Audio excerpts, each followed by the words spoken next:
Good evening, town meeting members. At this time, we are going to do a test vote real quick to check all of our clickers. Once the green light goes on, you can check your clicker and cast your vote, however you'd like today.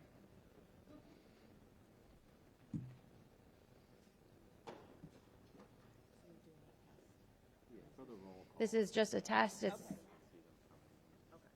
But it also is kind of a roll call. But the way that you actually check in at the front desk is how you are recorded in attendance.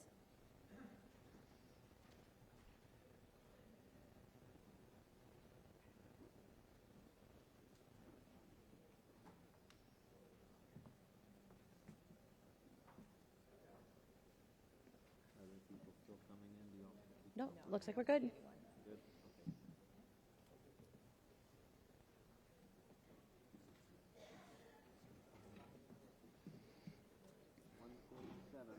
Thank you. Welcome to all, to town meeting members. Welcome back for night 3. I also want to welcome again members of our town staff, our members of our boards and committees that are joining us this evening, our town consultants, article presenters, as well as residents and other visitors have joined us in the back of our auditorium. Welcome one and all. Also to those on WinCam, welcome us. I'm Heather Von Mering, your town meeting moderator. I am joined by town meeting staff, including the town clerk and clerk of the meeting, Mrs. Mary Ellen Lannon. Your moderator has been asked by members to re-highlight before we call the meeting to order some important preliminary procedures and practices. These practices are employed to service to you, the meeting, to provide a fair and orderly process to facilitate your important decision making. It is important for democracy and fairness to all town meeting members that the meeting has equal access to gain the attention of the moderator throughout this meeting. If you have amendments, motions, or other actions that are part of our procedures and relate to the agenda before us, please use the means before you to gather the moderator's attention. Microphones. There are 2 microphones located in the auditorium for your use. If you're unable to make it to the microphone, please raise your hand when you would like to speak, and a microphone will be delivered to you. We need to catch everything said on the microphones for those who are joining us through WinCam. When I recognize you to speak, please state your name and how you would like to be recognized, the precinct that you represent, and also your address. This information is also needed for the record of the meeting. Once you speak, you can return to your seat. Members are not allowed to speak more than once unless there is a queue. Everyone in queue has spoken at least once, as well the motion before us. In a preliminary procedure, there are times where members of the body are allowed to cut the queue or the line to gain the moderator's attention. In those instances, you shall rise to your feet so that you may be recognized. This is for points of order, points of privilege, and moving the vote. As a refresher, these are the 3 particular times you may speak out of turn. Points of order allows the member to raise a question of order to my attention if they feel there has been a breach of preliminary parliamentary procedures and/or civility. As a reminder, we are to never attack or make any allusions to the motives of members of this body. There's no tolerance during this meeting for inappropriate language or name-calling that is offensive to any of our community members. This would be the means available to members to gather my attention if there is concern related to parliamentary procedures or you wanted to bring my attention inappropriate conduct. Point of privilege allows a member to raise if the environment is not meeting their needs to access the content of the meeting. This includes temperature. I heard that the last meeting was rather cold. If that happens again, please rise to notify me using the point of privilege. Noise is also an issue, or ability to see the projector. Moving the vote is a motion which closes all debate and moves to an immediate vote to take into consideration, ending the debate with no further discussion. You aren't allowed to interrupt someone, but you are allowed to use it in between speakers. This means you are asking your fellow town meeting members to indicate by a vote whether they too are ready to vote. As Winchester's legislative body, it is our duty to our town to respect each other inside this meeting. Please do not partake in personal conversations with those sitting beside you during the meeting. Commentary about your fellow members and those in attendance, including questioning their motives, are not welcome inside this meeting space, in your seats, and also at the microphones. It is brought to my attention that not only those on this stage with me, but those that are not near you can actually hear you. The sound is traveling in this space very well. Don't also forget that there are microphones that are picking up the sound and broadcasting on WinCam. The 2022 Fall Town Meeting, Night 3, will please come to order. Town meeting requiring 100 members for a quorum and having 137 in attendance. I see there is sufficient number of members present to permit us to open the meeting, and I do so declare. We will continue with our annual tradition with the Pledge of Allegiance. Please rise and join me if you would like.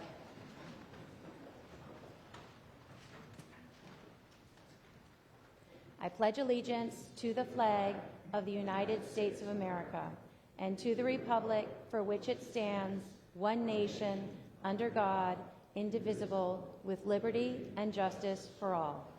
Please be seated. Before we return to Article 6, I want to first recognize Mr. Brian Zacchelli, our town planner. Mr. Zacchelli has served the town since 2014. In his time serving Winchester, he has presented over 30 pieces of legislation for the meeting's consideration. He was an integral part of the award-winning master plan team, the rezoning of the Center Business District, the creation of the housing production plan. He staffed the Waterfield Task Force and was instrumental in the development of the Washington-Swanton RFP. Many do not know, but Mr. Zacchelli also secured hundreds of thousands of dollars in grant money for this town. He has been an advocate on the outdoor dining bylaw, Holton Cross and Swanton visioning, the downtown MBTA station, and the Complete Streets funding. Mr. Zacchelli is the individual you want on your football team as he gets to the end zone in almost everything he does. In December, Mr. Zacchelli will be leaving his place as a town planner to take on the task of Director of Planner for Danvers, leading 4 other individuals in the department. Mr. Zacchelli, please rise so that we may properly acknowledge and provide you our gratitude for your service.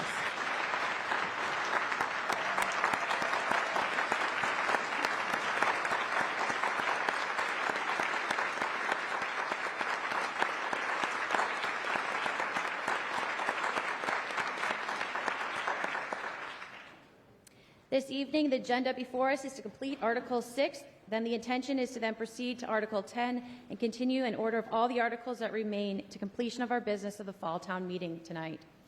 In closing of my opening comments, we must bear in mind as we join this evening as a legislative body of Winchester, not only our personal interests, but also those of our community and each other as a whole.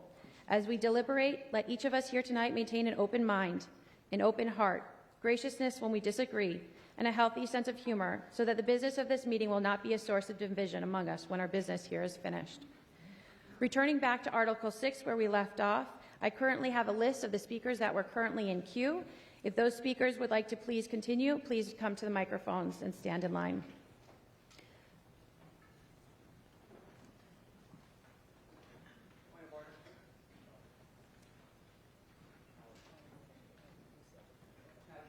I can't see who said point of order. Yes, how may I help you?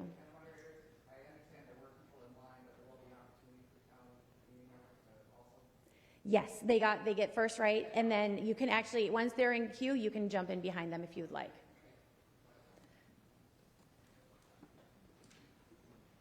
So first, give me 1 second. I'm going to put the question back up for you.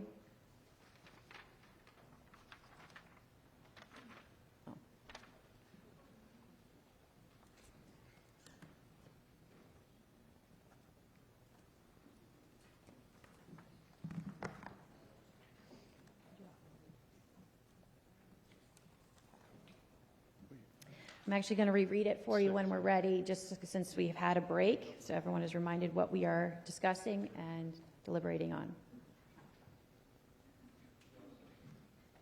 It is moved and seconded that the town approve Article 6 as printed in the motion book with the exception that the hours listed in Section 4.1, subsection B, shall be amended to be 8 a.m. to 5 p.m., and Section 5.2 of the proposed bylaw shall be amended to read as follows.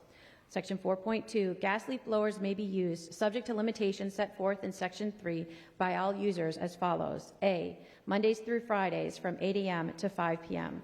B, Saturdays and Sundays from 8 a.m. to 5 p.m., subject to state law restrictions on commercial activity on Sundays. First up, I have resident Carol Starrett. Good evening. Carolyn Starrett, Precinct 2, former town meeting member, and I strongly support this article. I live in the Parkview condominiums on Swanton Street, that weird-looking building that's kind of a half semicircle shape. And unfortunately, the shape of our building gives us the acoustics of the Hollywood Bowl. I live on the 6th floor, and I can easily hear conversations happening at the ground level. So you can imagine when the leaf blowers start up, I'm one of the many people who run to the slider to close it. I work from home, and you just can't carry on a work conversation without closing all the windows.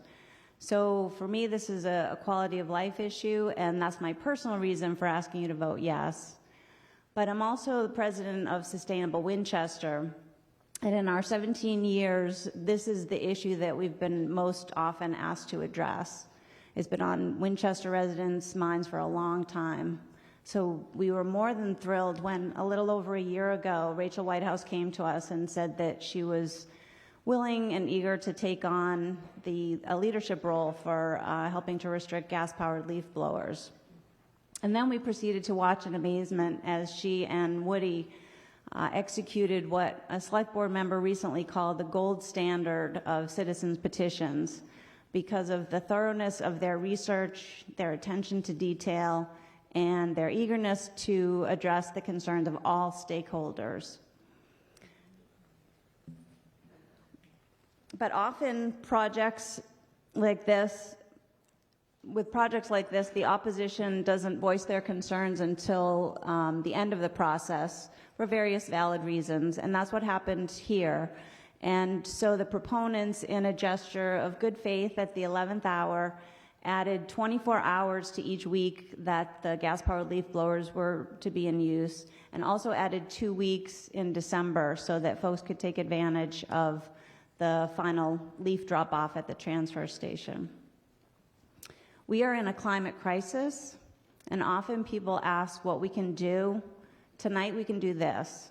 Tonight, by restricting these heavily polluting engines, we can say we're saying that we can do better.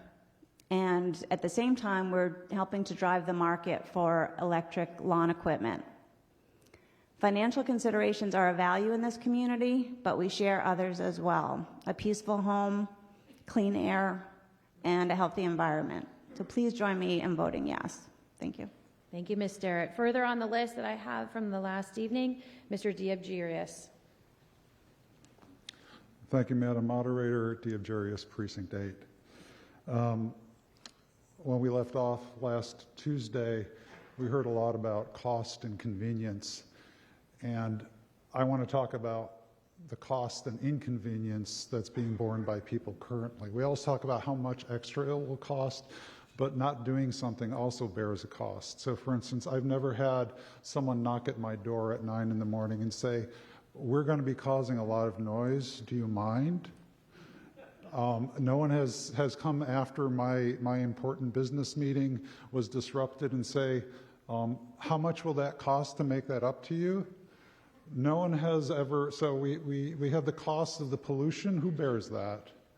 It's the neighborhood that bears that. It's the people whose lungs are affected or whose lives are shortened. There is cost right now, and we have to weigh the cost of doing nothing versus whatever potential costs there might be. And I think that the costs have been borne by our community for a very long time. And I think it's important right now that we shift the costs away from those who really have nothing to do with the lawn care or the blowers onto those who do. So I see this as a reckoning in terms of how we manage risk to our community and how we take care of those who don't have the ability to handle that risk. Thank you. Thank you. Next I had on the list, Ms. Susan DeLeo.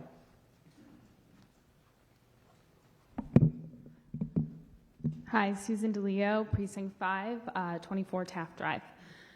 I speak tonight in opposition of Article 6, and I think it's actually really interesting what Mr. Jarius just had to say about the cost. And I speak tonight about the cost to the private citizen who does their own lawn care, and how this affects their right to privacy in their own backyard.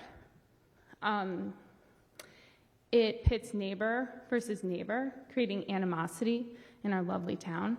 And Madam Moderator opens every town meeting with, "Let this not be," this is a paraphrase, "let this not be a source of division amongst our town's members." And I think Article 6 will do exactly that. It requires neighbors to call into law enforcement officers and state, my neighbor is using a leaf blower. But what they're actually saying is, my neighbor is using a loud gas-powered engine that I think is a leaf blower. But there are many things that your neighbor could be using that are not a leaf blower.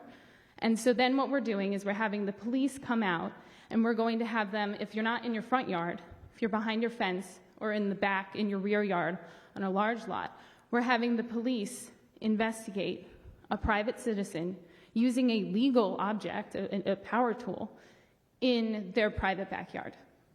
So this has a huge effect on your right and your anticipation of privacy in your own home and your enjoyment of your privacy on your property. And I want people to understand that I also oppose it for the landscapers, in support of the landscapers. But for those of us that do our own lawn care or yard care, I don't want to worry when I'm using my pressure washer or my hedge trimmer, or my pool guys are using their external pump that sounds a lot like a leaf blower, that one of my neighbors is going to call on me, call the law enforcement, and disrupt my private enjoyment of my yard, in my backyard. I think we need to really think long and hard about whether or not this ban is actually enforceable, because I believe that it's not. I believe that it falls on its face as far as enforceability. So I pose these questions to Town Council. How will this ban be enforced against private citizens of Winchester? How far into a private citizen's yard will a law enforcement officer be allowed to go to investigate a noise complaint? And how does this affect privacy rights of citizens of Winchester? And I do know that people might say, oh, well, we already have noise ordinances, right? Yes, we do. But they're about sound level. Here we are, 30 seconds. Here we are determining one gas-powered object to be banned, which may or may not be audibly discernible from another gas-powered object. And so what we're requiring is law enforcement in our town that do a terrific, tremendous job, and they've got a lot of better, more important work to do than determine whether or not Susan DeLeo is in her backyard using a pressure washer or a hedge trimmer or a gas-powered leaf blower. Thank you. Thank you. There are two questions there. I'm going to actually turn them over to our Chief of Police as it's involving enforcement. To our Chief of Police, can you please talk about the enforcement if this is to pass, and how far you will go into the yards to enforce the law?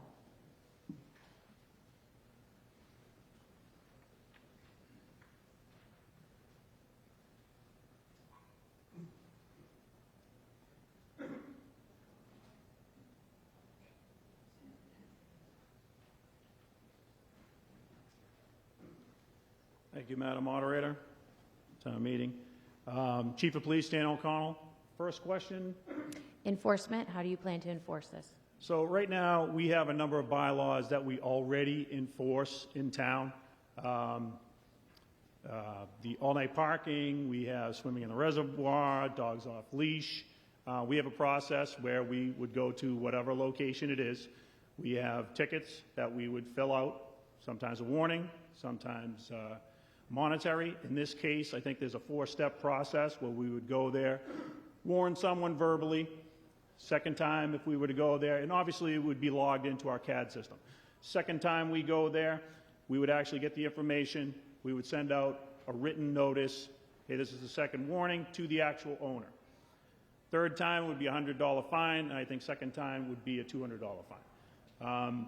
It's one of the things where we're hoping to be able to go out there.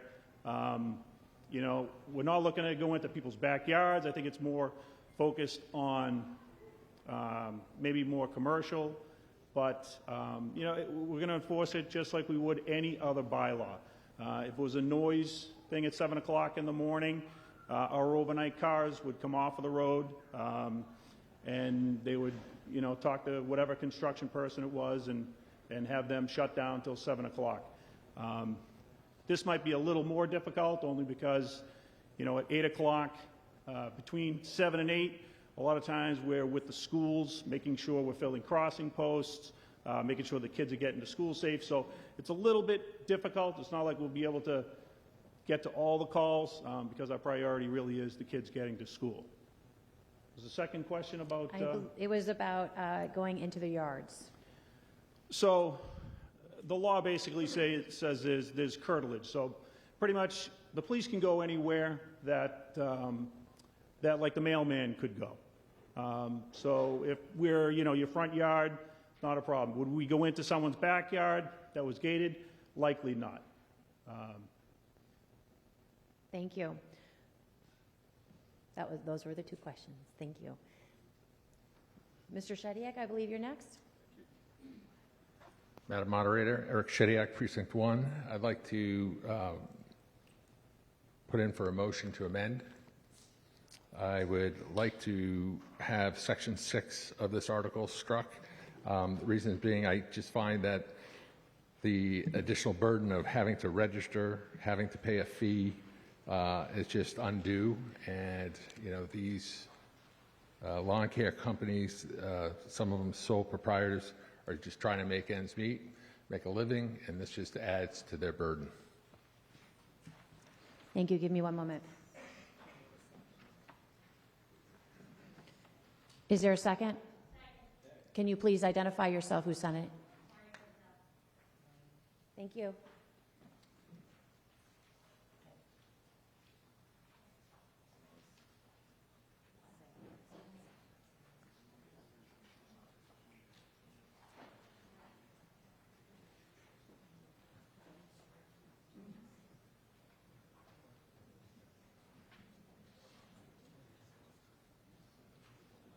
The moderator finds the motion in order.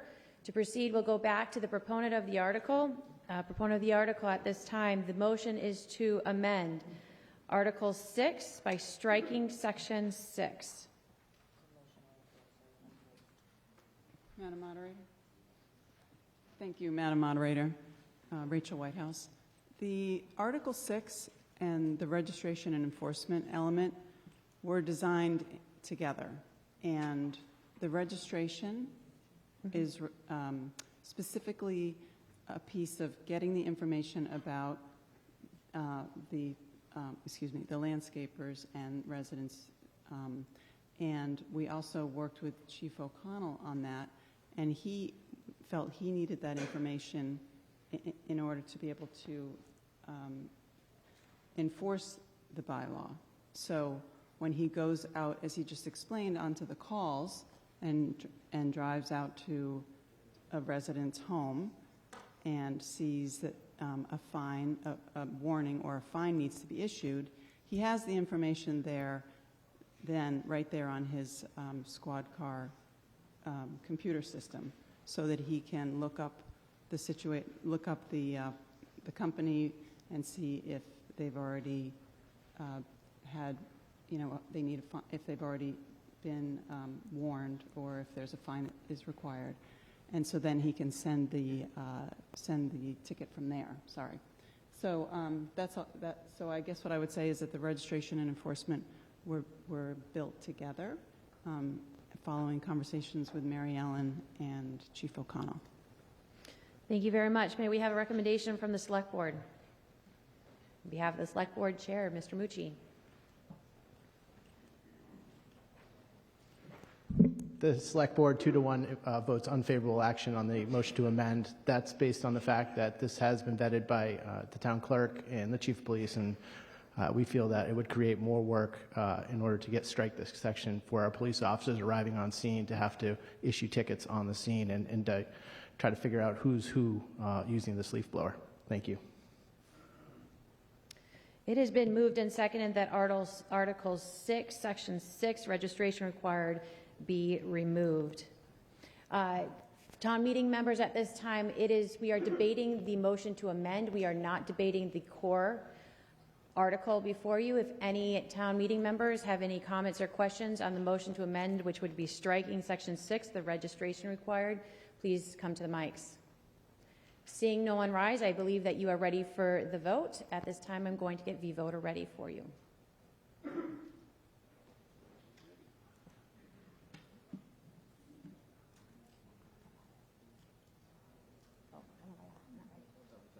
Light off. We're not ready. One moment.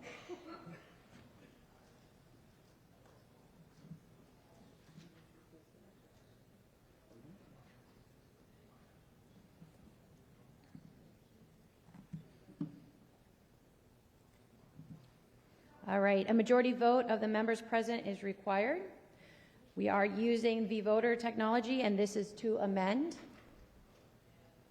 Article 6 by striking Section 6. Voting will open when the green light turns on. When casting your vote, a yes is in favor of amending Article 6, and a no is a vote not in favor of the amendment to Article 6. You have 30 seconds.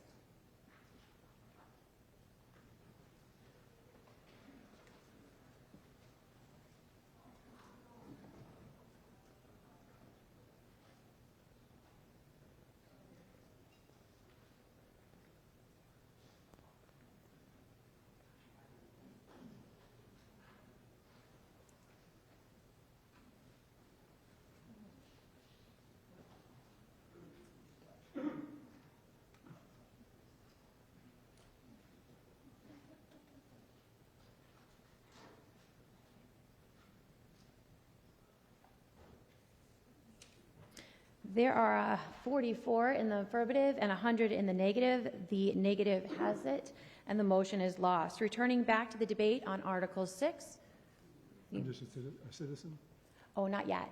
If you want to get, if you have a town meeting member behind you, but I will make the call right now for you. Town meeting members, there are a few residents that are among us who would like to join the queue. Yes, sir? There is a member of town meeting who has asked to move the vote. Do we have a second? Yes. Got it. Okay. At this time, the town meeting member is noting to everyone else that they would like you to vote and that they are ready to cast the vote on Article 6. This vote in particular is to stop the debate, and then the vote is to secure that we stop the debate, and then we move back to Article 6 and vote on Article 6.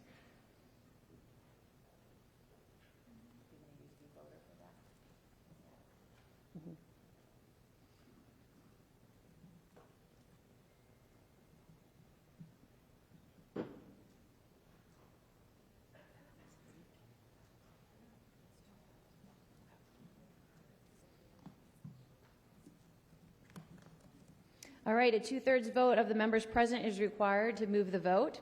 Voting yes is a vote in favor of ending the debate of Article 6, and a vote no is a vote not in favor. At the time when the green light turns on, your voting can... We will be correcting that. It is a simple majority vote for the members present is required to end the debate.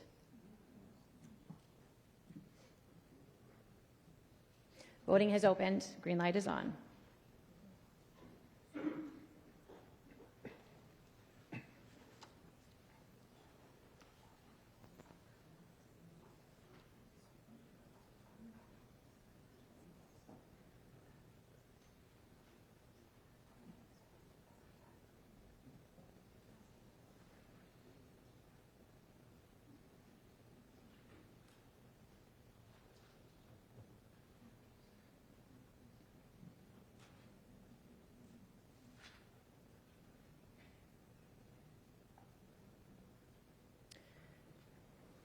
There are 81 in the affirmative, 65 in the negative. The affirmative has it, and the motion is adopted. Moving on to motion 6, we are now going to vote, again using our V-voter. Please give us a moment while they recycle the vote and get it up and ready for you.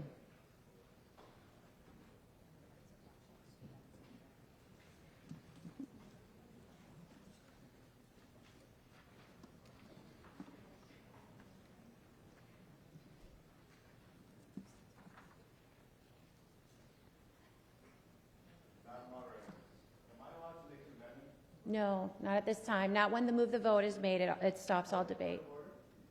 We just looked up, we believe it's at 2:30. We looked up on the town website. Looks like it's at 2:30. Yeah, the town clerk could state it. My mistake, yeah. It is 2:30? It is 2:30. All right, so let me see what the math is on that. It is. We've already voted. Okay.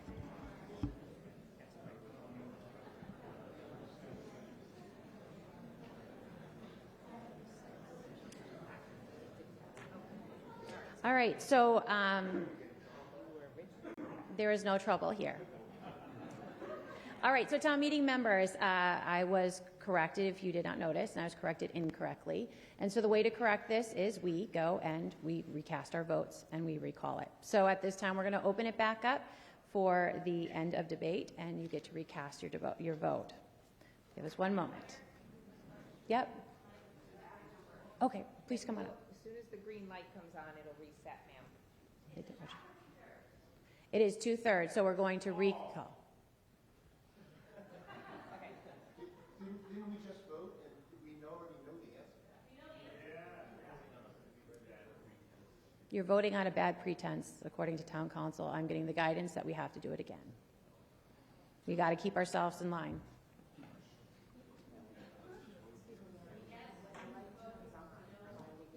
I'll go through it. Give me 1 minute, please. Silence.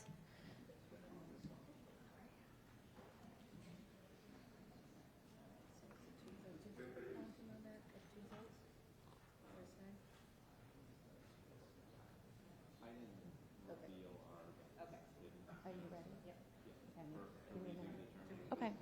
All right, so at this time, a 2/3 vote of members present is required. We are going to be using our clickers again. This is to move the vote of Article 6. When casting your vote, yes, this is a vote in favor of ending debate and going to the vote, and a no vote is against and not in favor, and goes back to Article 6, and we return to debating Article 6. The green light is on. You may cast your vote.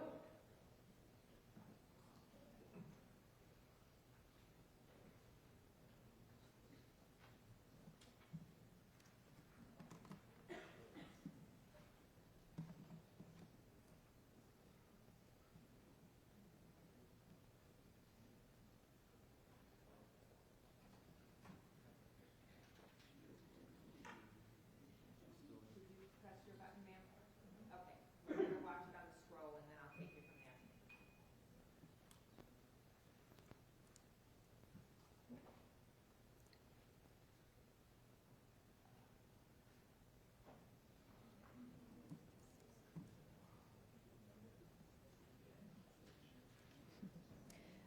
149 members voting, 100 required for adoption. There are 80 in the affirmative, 69 in the negative. The motion is lost. Returning back to the debate on Article 6. Town meeting members, please come to the return back to the order that you were in prior to the move of the vote. If you were in the front of the queue, you get to keep that spot. Town meeting members, there are residents among us who would like to speak and join the queue. I did call that vote in the last meeting, but given that we're in a new session, I need to recall it. So town meeting members, may I have your permission to allow non-town meeting members to join the queue to speak on Article 6? All those in favor? Aye. All those opposed? The ayes have it. Those members who have spoken to either the town clerk to request to speak to town meeting, you may enter the queue. Go ahead. Thank you, Madam Moderator. My name is George Nowell Jr. I'm from Precinct 2, 67 Nelson Street, and I've lived in Winchester for over 50 years. I'm against this article for several reasons, mostly because I feel that it's unnecessary and it unfairly targets an industry without offering a viable, time-tested alternative. This article chooses to make comparisons to a handful of communities that have adopted similar restrictions or bans instead of focusing on the approximate 19,000 other municipalities in our countries that have not. Right now, the hard-working, blue-collared owners of landscaping companies that actually live here in Winchester and have deep ties to this community, not to mention their Winchester clientele, feel totally unrepresented by this town meeting body. We all call these companies when we need a job done quickly or we expect a better price because they are good local guys. That local connection should go both ways. This is a really tough industry with slim profit margins. Believe me, it's really hard to own a small business in Winchester. I feel that we should be looking out for our local companies whenever possible. Landscapers are no different. They are an essential part of our community. Speaking as a small business owner and resident in Winchester, we just barely clawed our way out of the pandemic. The reality is that it's really hard to find laborers right now to mow lawns and rake leaves. None of these landscapers have big crews anymore. To get work done, they rely on these tools because they don't have enough manpower. Right now, gas-powered leaf blowers are pretty much essential. We live in the Northeast. We have leaves and lots of them. Many of our fellow residents rely on landscapers to clean them up. Given the current economy, I see no need for local government to push prices higher by passing this article, and that's exactly what will happen. The proponents seem to be suggesting that they are doing these guys a huge favor by not completely banning gas-powered leaf blowers. They are limiting an industry-wide tool that these workers rely on to remain competitive. On top of everything, they are trying to make small business owners pay a brand new fee and register to operate a machine that's completely legal in just about every other municipality in our country. And finally, they want to impose non-compliance fines.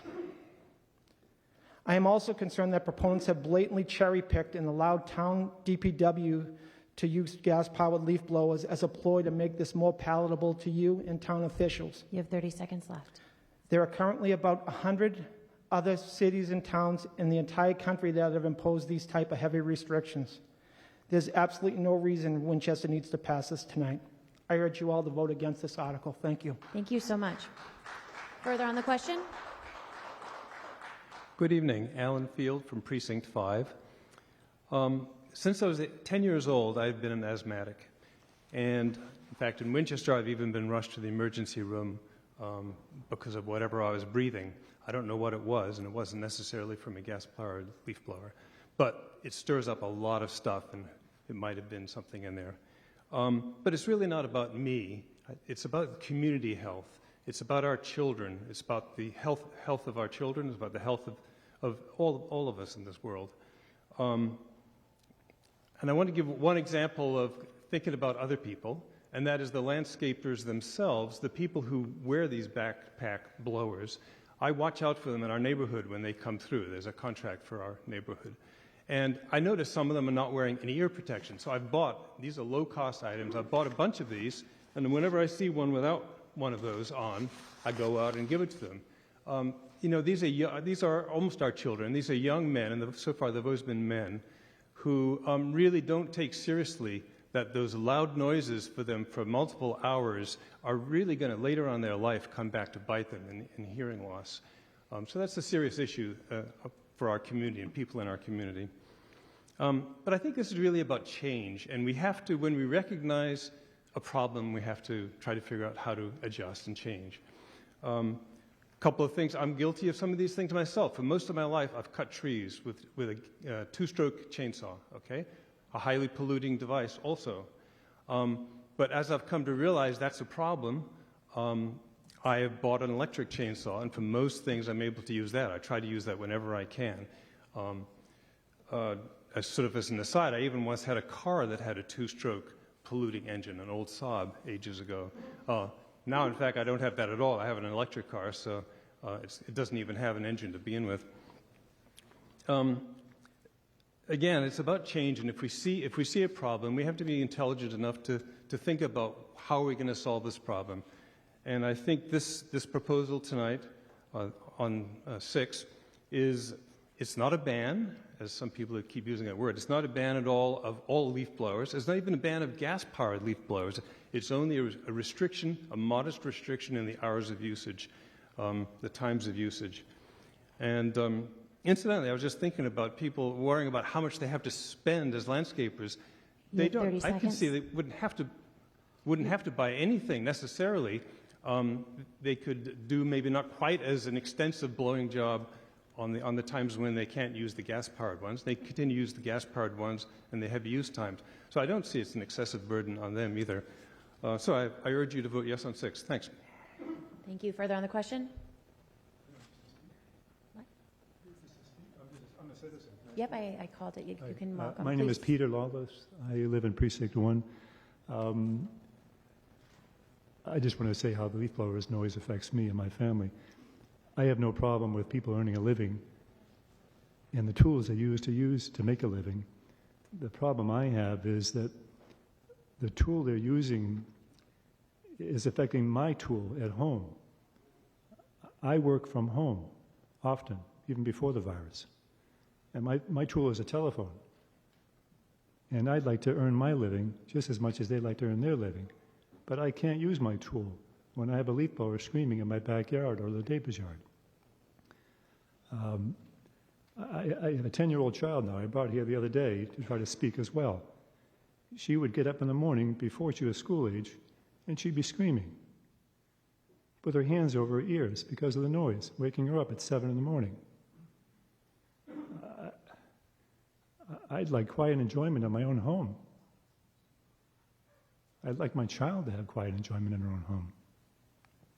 I moved out of the city, principally, to get some peace and quiet. And now I don't have that. I understand I have to compromise. And I don't like raking my leaves. I hate the memories I had of being forced to rake the leaves when I was a kid. So I have these, I rely on them to help me. But I can pick the hours that they do this, so I don't have to be around. I've got elderly in-laws that were taking care of my child before she was school age. And they would come to the house, and they'd want to nap along with her. And they chose to leave my home because of the noise during the day.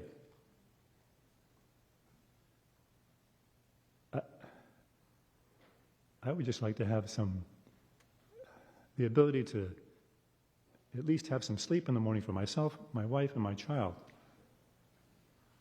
I'm all for people using their tools and earning a living, and they're helping me. But I don't think it's too much to ask to be able to have some quiet time so that I can have some peace and quiet, and my kids can too. That's all I have to say. Thank you very much. Further on the question? Thank you, Madam Moderator. Joan Miller, Precinct 6. I appreciate the proponents' interest in putting this forward and many of the comments that have been made, but I think that this article is actually premature. Part of what we heard more about the previous night on where the technology is headed and where things are not quite ready for prime time on electric tools. I do think that this is going to make it hard for small businesses, as we've heard tonight, and very compellingly on Monday night as well. And I think that we should be more supportive of the small businesses. I do think it's also going to be difficult for the police to enforce, and we end up interfering with our neighbors' activities, perhaps more than is reasonable or fair. But I have one other point, which is that the landscaping businesses offer entry-level jobs. I mean, the people holding the backpacks and the leaf blowers, those are entry-level jobs, and when I walk around town, they happen to be more often people of color. And I think if we're serious about helping people and helping small businesses, that we should take that into account as well. And that's just not something that's been mentioned. So I would urge you to vote no. Thank you. Further on the question? Thank you, Jackie Welch from Precinct 5. Just a couple points. First of all, thank you to the proponents for all the hard work that you all did for crafting something that has a lot of provisions, a lot of specificity, obviously a lot of effort.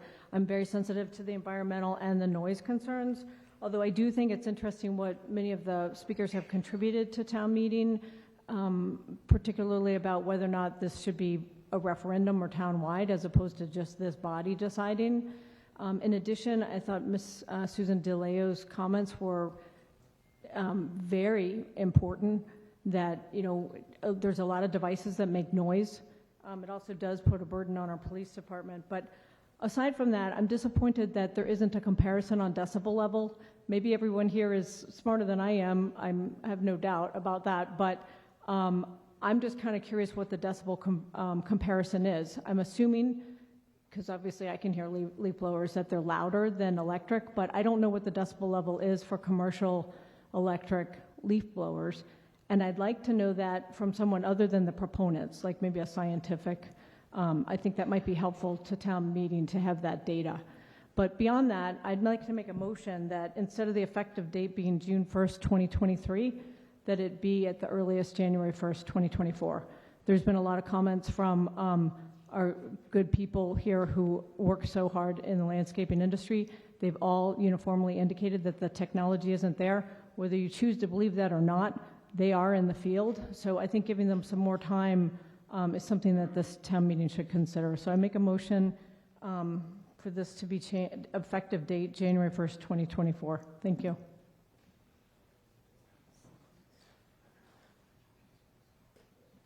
There is currently a motion by a town meeting member that the bylaw be amended for Section 8 and effective. This bylaw shall take effect January 1st, 2024, striking June 1st, 2023. Is there a second? Can you please identify yourself? Thank you, Mr. Hawley. At this time, town meeting members, we are going to go to the debate of the motion to amend. The proponent, do you have a recommendation to town meeting?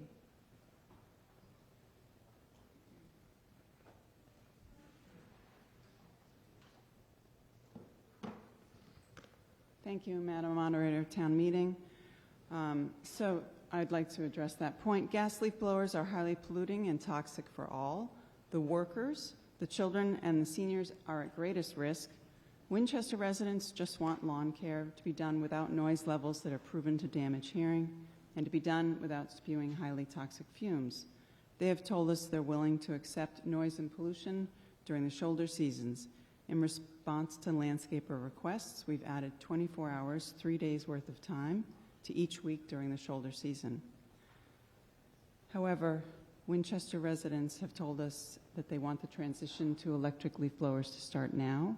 We respectfully don't support the delay of the bylaw. Thank you. Further on the question recommendation of the Select Board. Chair, Mr. Mucci. The Select Board unanimously votes favorable action on the motion to amend. It's a 6-month difference. Thank you. Thank you. Town meeting members, at this time you're welcome to question and debate the amendment that is currently on the floor. This is not debating Article 6. This is debating the motion to amend the effective date from June 1st, 2023 to January 1st, 2024. I'm assuming you're waiting. Am I correct? Or are you waiting in line to speak now or later? No, later. Seeing no town meeting members rise, we are going. I just was waiting in line in case they wanted to. I'd like to speak. Oh, you want to speak on the amendment? Yes, thank you, Madam Yep. Thank you, Madam Moderator.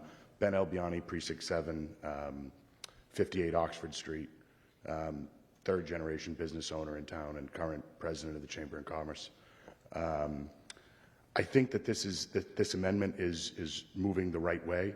I think that the landscapers in town have expressed their opinion that the technology is not there. I think a year would help them. I think 2 years would be better. I think 25 would be a better time. But I think that giving them the extra time to investigate the opportunity to buy this equipment and to invest into their businesses gives them time to take loans out, gives them time to really dig into what needs to happen because they were not notified of this beforehand. So what we need to do is be able to give them time in order to investigate, to help their businesses continue. There are some large landscape companies, but there are also a lot of small ones. This is a large investment for them to make. It's a huge financial commitment for them. And I think that they need time. They deserve the time in order to investigate this stuff. So I support the amendment. I think the amendment should be 25, but I do support the amendment. I feel as if we as a town should allow these businesses time to get their businesses ready and not just force it upon them. Thank you. Thank you. Are there any other town meeting members who would like, please hold your applause. Is there any other town meeting members who would like to speak on the motion to amend? Seeing no one rise, I believe that you're ready for the question. Please give a moment. We're going to do v-voter.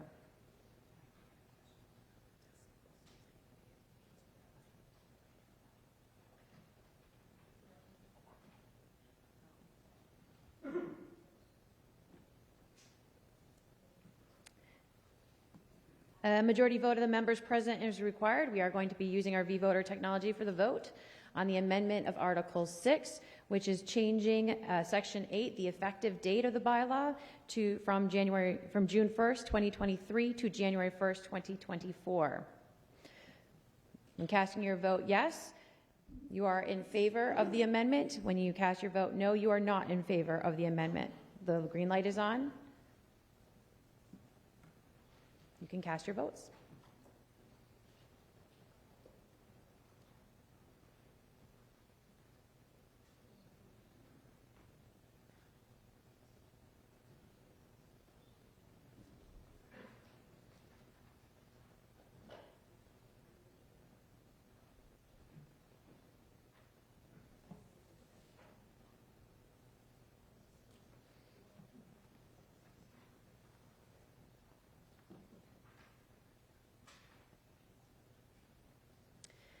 There are 112 in the please stop. There are 112 in the affirmative and 38 in the negative. The affirmative has it and the motion is adopted. Returning to Article 6 and the discussion. At this time, town meeting members and guests, I ask that you please do not do repetition of comments at this time. If you have new information to add for the body, please do. Otherwise, please hold your comments. Hello, I'm Susan Fagerstrom. I live in Precinct 4, and I'm a resident for 23 years. I wanted to speak about not delaying on this, although, just not 3 to 5 years. I urge some urgency for all of us. I hate the loud and droning noise of gas leak blowers as much as I'm sure many of you do. But I wanted to speak very specifically about one of the key reasons why I'm wishing that you all vote yes for this. And this is about the toxic pollution. Gas leaf blowers put on toxic fumes and noxious particulates that are dangerous to everyone's health, but particularly to our children. Gas leaf blowers use two-stroke engines, which is an extremely dirty technology that burns oil mixed with gas, and they produce large amounts of small particulate emissions. We've already heard somebody that this is a problem with asthma. I also heard from the Board of Health that fossil fuel particulates are particularly dangerous for all of us, but for children especially over the long term. They also produce nitrous oxides and dangerous volatile organic compounds, including benzene. Numerous studies have shown that these are particularly dangerous for all of us and even more dangerous than our automobiles. I believe this new bylaw will help overall health of our residents and particularly our children. So I urge you to vote yes for everyone. Thank you. Thank you. Further on the question? Hello, my name is Meredith Crowley, and I'm a member of Precinct 1. I just have some questions on the leaf blowing article currently before town meeting, specifically regarding the costs to the town, as well as the potential impact to homeowners. Since town meeting is basically responsible for the fiduciary issues, I do not believe that we've been presented with a clear picture of the potential future equipment or contractor costs to the town. Cambridge adopted a very comprehensive leaf blower ordinance in 2007, and they updated in 2016. They exempted some of their public properties because their municipal workers and contractors needed access to equipment that would be banned. So what will the cost be to Winchester if this bylaw is adopted? Town meeting should know what we are currently spending to maintain town properties and what the proposed cost would be when we enact this law. We need to know the potential replacements for costs of DPW equipment needed beyond the use of the 16 weeks of this bylaw. Therefore, should we be considering some of our properties for exemption too? Should we exempt municipal workers altogether? How will the impact of this, how will this most impact homeowners? I was glad to see Quiet Winchester adjust the fall daytime schedules and extend the cleanup dates into December. But I think the spring dates are very limiting. 6 weeks primarily during the month of April, which can be a precarious time due to weather, may cause a lot of problems for homeowners. I believe when many homeowners turn their attention to yard work in May and June, they're not going to be happy if they cannot use their gas-powered equipment or need help from landscapers and are hit with increased costs due to the ban. I would much rather see the spring timetable extended to June 15th. Finally, what gas-powered machines are being targeted that are not named in the proposed bylaw? Homeowners that have invested in gas-powered equipment have a right to know. Assuming that mulcher mowers and ride-on leaf vacuums are not the target of this bylaw, even though they certainly use air to move You have 30 leaves. seconds. Can I have 2 minutes? You have 30 seconds. Okay, what would be different? What I'd like to say is, if you have any questions regarding the additional costs that the town may be incurred, vote no. And if you think that the town should be exempt in properties some way, vote no. And if you agree that the spring cleanup should be extended, vote no. Thank you. Thank you. There's a question there. Mr. Gill, would you be able to provide some information on the cost to the town of this bylaw for the Department of Public Works?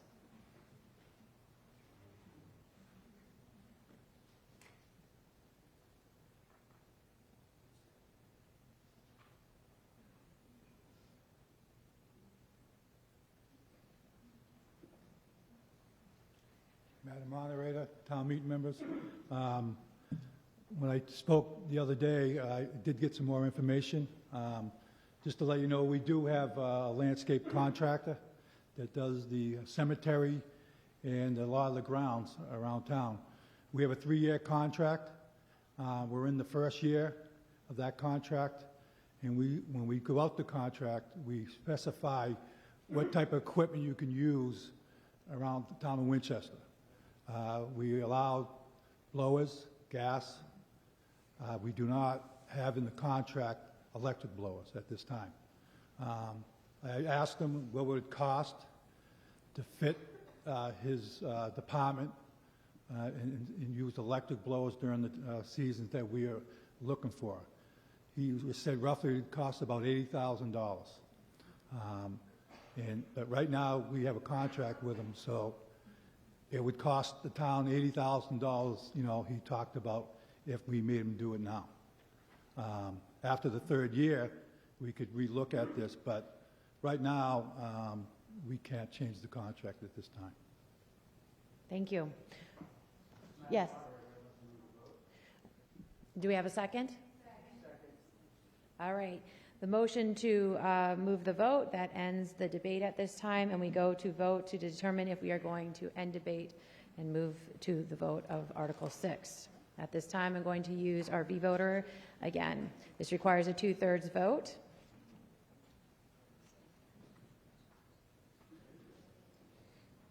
This is to move the vote. When you're casting your vote, a yes is in favor of stopping debate, and a vote no is in favor of not stopping the debate.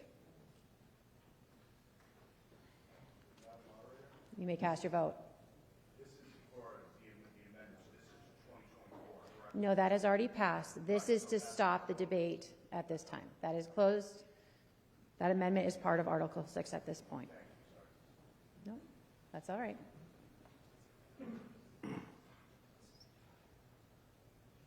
This requires a 2/3 vote to pass.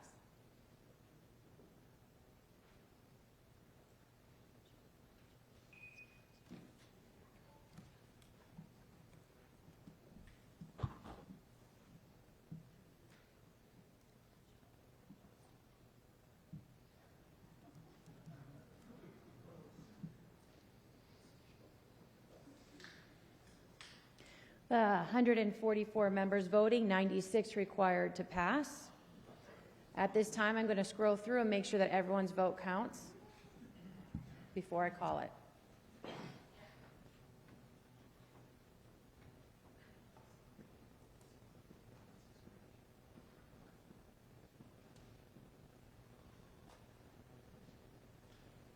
Seeing no town member meeting members rise, I'm taking that this is the final vote and that this is an accurate vote.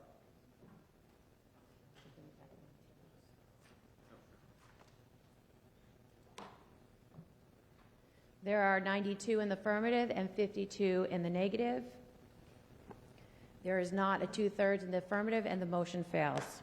Returning back to the debate on Article 6. Does anyone have additional information that's new to the town meeting for their consideration for the vote? You've already spoken. Can I make a motion to amend? I haven't spoken. I already moved it.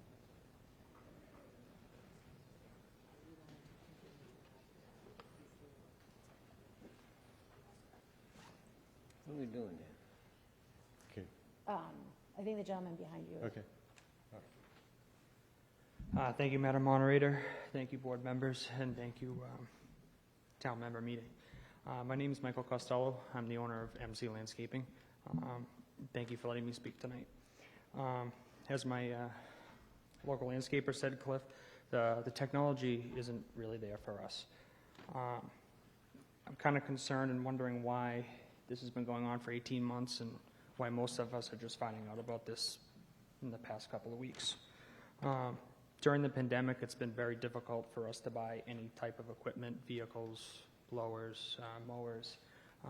Now it seems like after that, now we have to buy something completely brand new. My other question, with these batteries, how long do they last? Where are they going to go when they're no longer able to use? Are they recycled? Do they end up in a trash bag on the conveyor belt at the local dump? And in a landfill, is that good for the environment?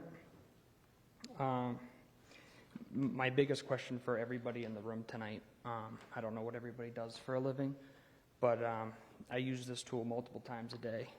How would everybody feel if someone was trying to, reduce or take away that tool that you use every day? Computer, telephone, pen, pencil, anything. Apparently anything's possible. I didn't think I'd be here tonight. I know this is just a restriction, and I understand that, but is this just a start of something that's just going to keep going and end up being a ban? Chainsaws, lawnmowers, stuff like that. I ask if, like a few other people have said, can we have some more time to figure out what's better for everyone?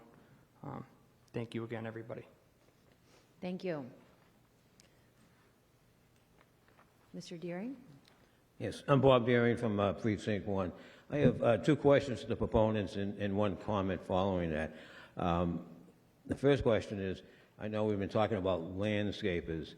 Does this cover anybody that use a leaf blower? And what I'm talking about is, it's an aging community, and us folks now that used to climb the ladders don't climb ladders anymore.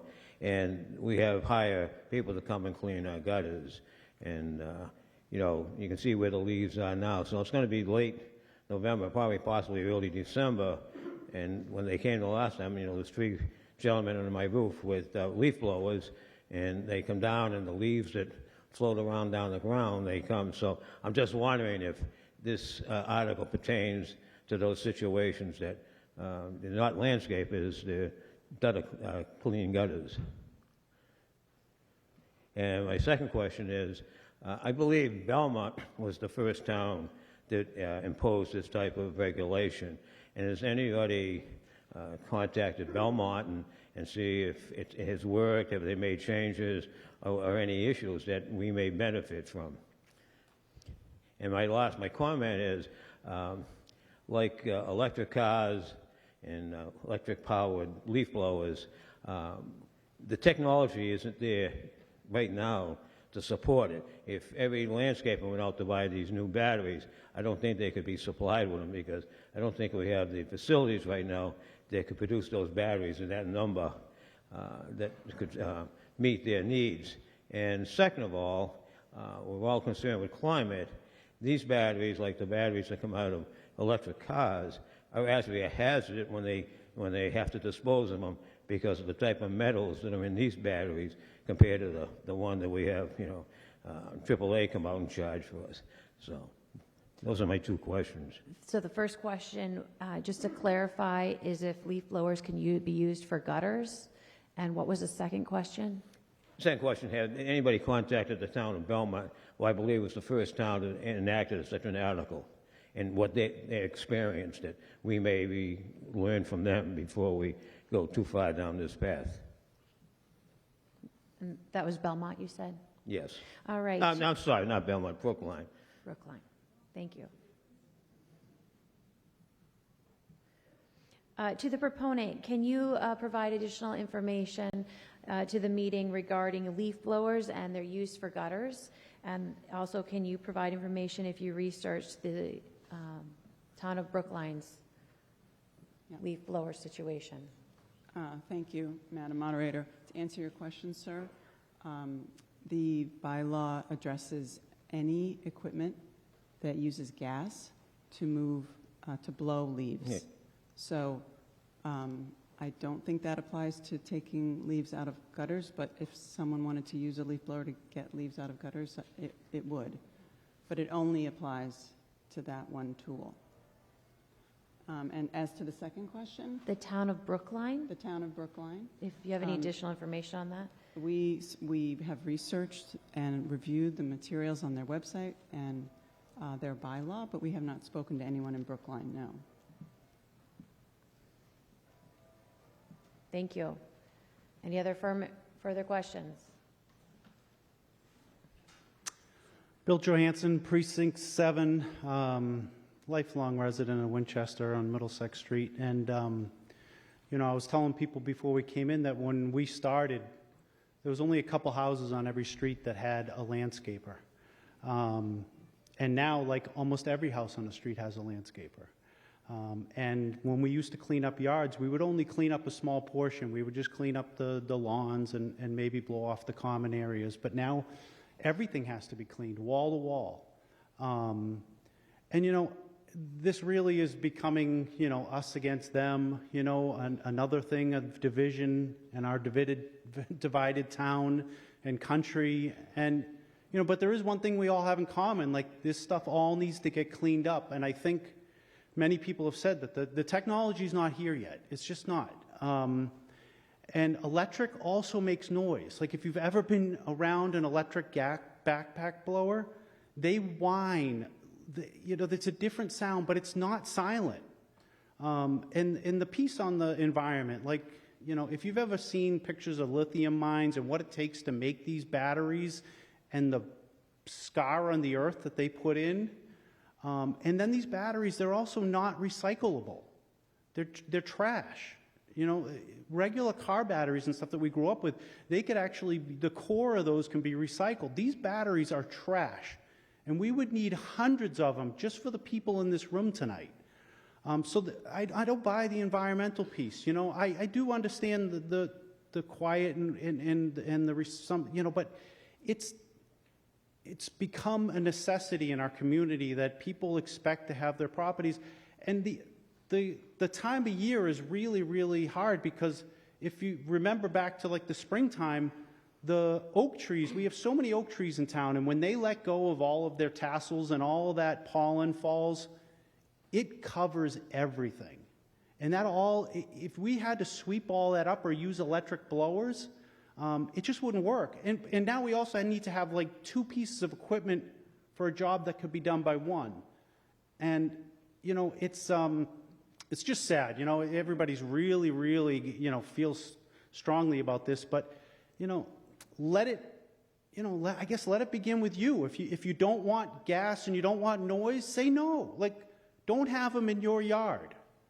You know, just say no. Like, we don't allow gas blowers in our yard. You have 30 or seconds. Don't use them. You know, don't use them yourself. If you're really against it, because I think the majority of Winchester really thinks that these things are needed and wanted, but a small group of people have said, we don't like them, and now we're going to speak for the whole town. And I just think, hold it. Stop. Sorry, not for you. No. You can finish. You have 15 seconds left. They're not supposed to clap. I didn't want to get yelled at. So the, no, you know, if you don't like them and you don't want them and you don't want the noise, don't allow them on your property. Or do partial cleanups of your yard. Instead of having hundreds of yards of mulch spread around and dyed products and chemicals and all this crap that goes into yards nowadays, let the leaves be the natural mulch. Leave them. You know, really be an environmentalist. Really make a grassroots change. So that's all I have. Thank you very much. As a reminder, town meetings, we're not supposed to clap. This isn't a sporting event. Any other members of town meeting who has not spoken on this article, either last time or today, on any of the motions as well, to amend? I believe you spoke at last week, didn't you? Nope. My apologies. I thought you did. Go ahead. I'm Hi, really sorry. Maureen Pimentel, Precinct 5. So I first want to...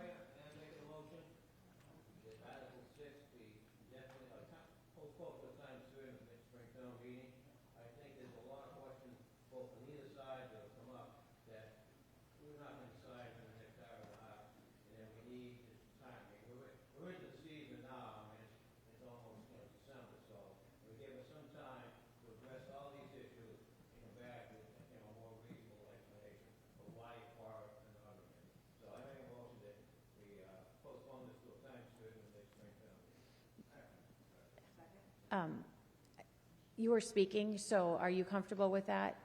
Or do you want to speak and then we can? I'll speak and then I'm fine with that. So first off, I just want to make one comment about the landscapers in this community, and I want to make sure that they know how valued and how appreciated they are by this community. You're doing the work that we ask you to do, and a lot of times you're the first person that we call when we have a disaster on our property. So I just want you to let you know how supportive and how appreciative we are for all the work that you do to keep Winchester beautiful, because it would not be this community without you.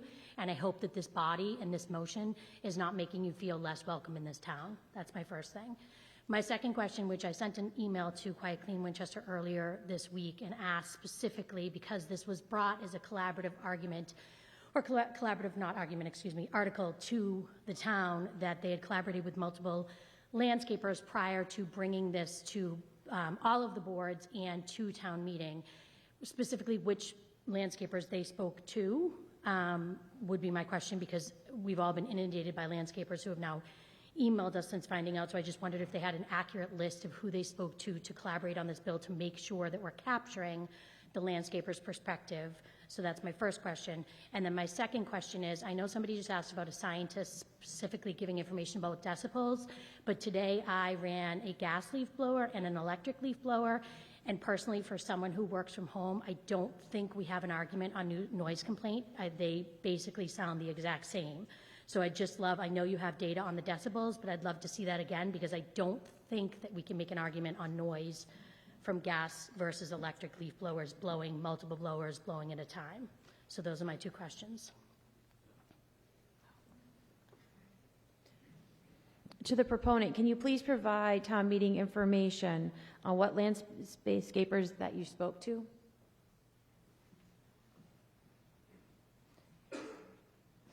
And also collaborated with to develop the bill. Madam Moderator and Town Meeting, thank you for the question.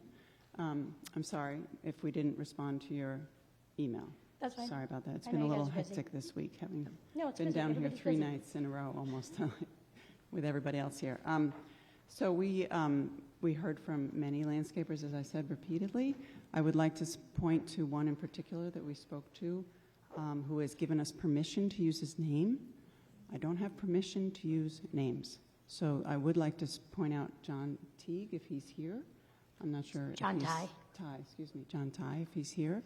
But he was a very generous, kind, thoughtful person who emailed me, and then we spoke and via email. We shared some information, and then we got together for coffee and we spoke, and he explained his position on several matters that related to the bylaw, and we heard him, and we appreciated his comments, just like we hear and appreciate the comments tonight. We have always tried to say that we respect landscapers in this town. We're not trying to disrespect them. I apologize if it comes across as disrespectful. Can I ask a point of clarification? Did you speak to John Ty after he sent his email or before you came to the Board of Health? Sorry. Madam Moderator, can I ask for a point of clarification? You can ask me a question for... So I wondered if they spoke to John Ty after he sent his thoughtful email to town meeting, or if they spoke to him before he sent his thought. Hold on, I just want to ask, just hold on, Steve. Did they speak to John Ty before they put the article before the Board of Health, or after he sent his thoughtful email about amendments to the article? Just as a Board of Health, it was brought to me that they had collaborated with landscapers, so that was the piece I'm trying to understand, because it does not appear that that's actually what happened. So I just want to be clear that that is what happened. To the proponent, did you have communication with Mr. Ty after his communication to town meeting? We spoke to John Ty prior to his email to all of town meeting. We did not speak to him prior to talking to the Board of Health. So that's my answer to your question. We didn't do that. We spoke to him, however, before he sent his email to the entire town meeting. So through the moderator, which landscapers did you speak with who crafted the bill with you? Okay, that's what I'm asking. They answered the question that the landscapers didn't want to provide the name. We're going to stop there and go back. Hold on, they didn't No. answer. No, right, no. There is, Okay. we're good. We're going to the motion to indefinitely postpone. One moment. Hold on, they didn't answer my second question about the decibels. No, but the motion came after I spoke. You allowed me to speak. My second question was about gas-powered versus electric-powered decibels, and if the noise complaint is significantly different if multiple blowers are going at the same time. To the proponent, can you provide data on the decibel levels of electric versus gas blowers? I don't have data Thank at you the, very at much. the moment. On behalf of Mr. Deering, you made a indefinitely postponed to a time certain, which is not inside this meeting. Essentially, you're making an indefinite postponement. Is that correct? Thank you. Do we have a second on that motion to indefinitely postpone?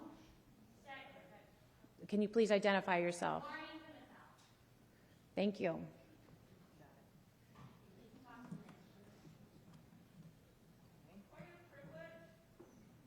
Yes.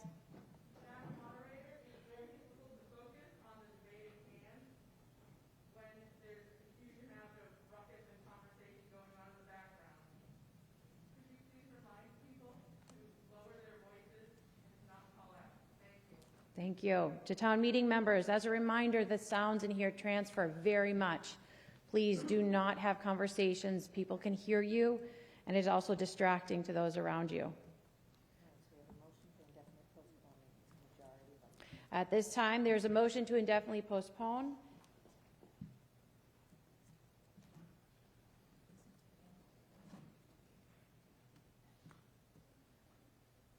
One moment, I'm just checking our rules to make sure that if it's debatable or not.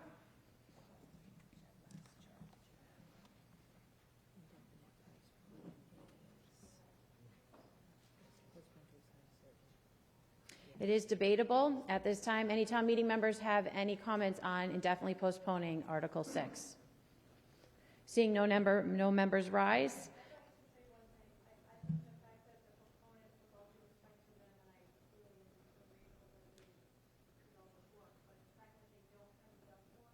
I'm sorry, that's out of order. Please.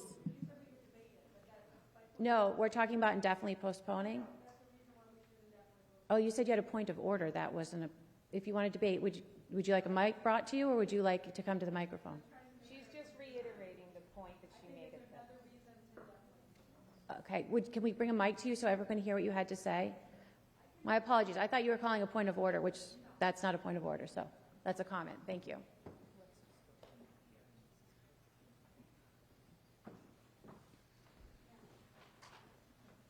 Sorry, Jackie Welch from Precinct 5.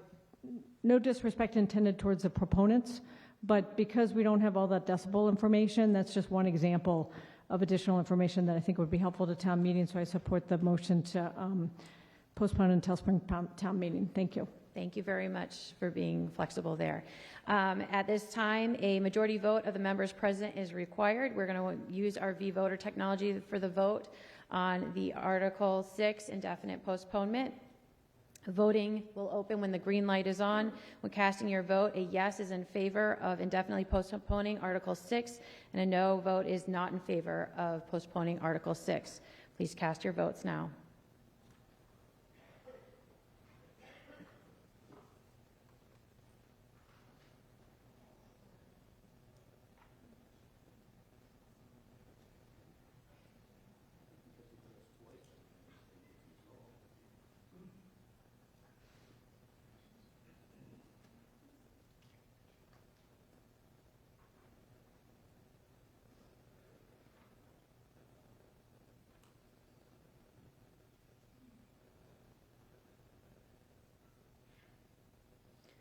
There are 87 in the affirmative, 62 in the negative. The affirmative has it, and the motion is adopted.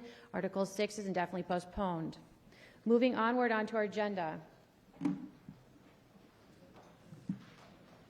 Moving to Article 11 on page 23 of your yellow, lime green, whatever color you see it as, motion booklet.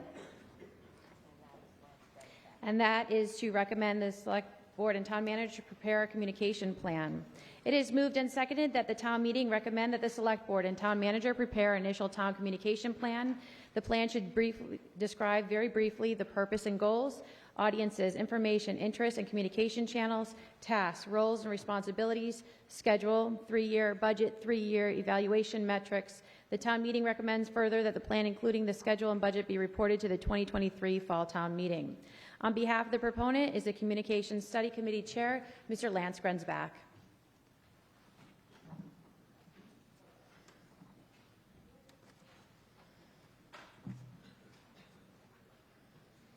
This requires a majority vote. I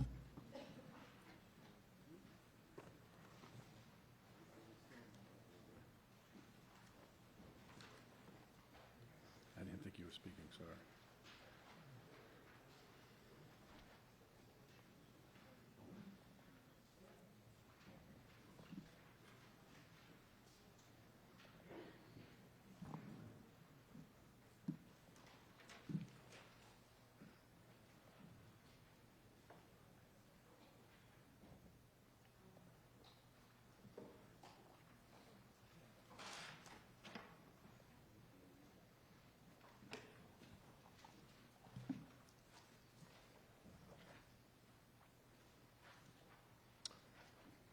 Madam Moderator, town meeting members, good evening. My name is Lance Grensbach. I serve as the chair of the Town Meeting Communications Study Committee.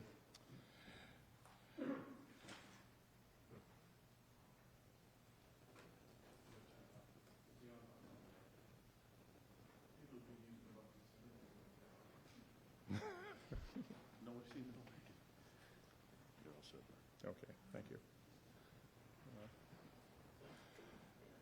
We are asking town meeting in this article to recommend that the Select Board and the Town Manager prepare an initial town communications plan, a plan that incorporates and builds on the recommendation of the committee pertaining to town government. As an aside, our recommended changes to town meeting procedures are town meeting's own responsibility. So we're talking about the recommendations that apply to town government. We're recommending that this be done to provide an initial blueprint for implementation and to enable the Select Board, the Town Manager, and Town Meeting to monitor our progress in improving town communications. This is, for those who have asked, a non-binding motion. It asks only for a sense of town meeting. It does not mandate preparation of a plan. It does not mandate implementation of the recommendations, and it does not mandate any spending at this time. It recommends only that the preparation of a plan be done so that we can understand what can be done, when, and how. If you approve the motion, it means that you agree that we need to improve our town communications, and you encourage the Select Board and Town Manager to take leadership in sorting out how to do this. The committee unanimously recommends favorable action on the motion. As we discussed earlier, we need a communications plan because our communication environment has changed significantly. We have just shifted from local newspapers to social media with fewer shared news resources. This has made it increasingly difficult for residents to learn about the work of our town government. And while town staff and individual boards have taken steps to improve our communications with residents, the town today has no documented plan to improve its communications.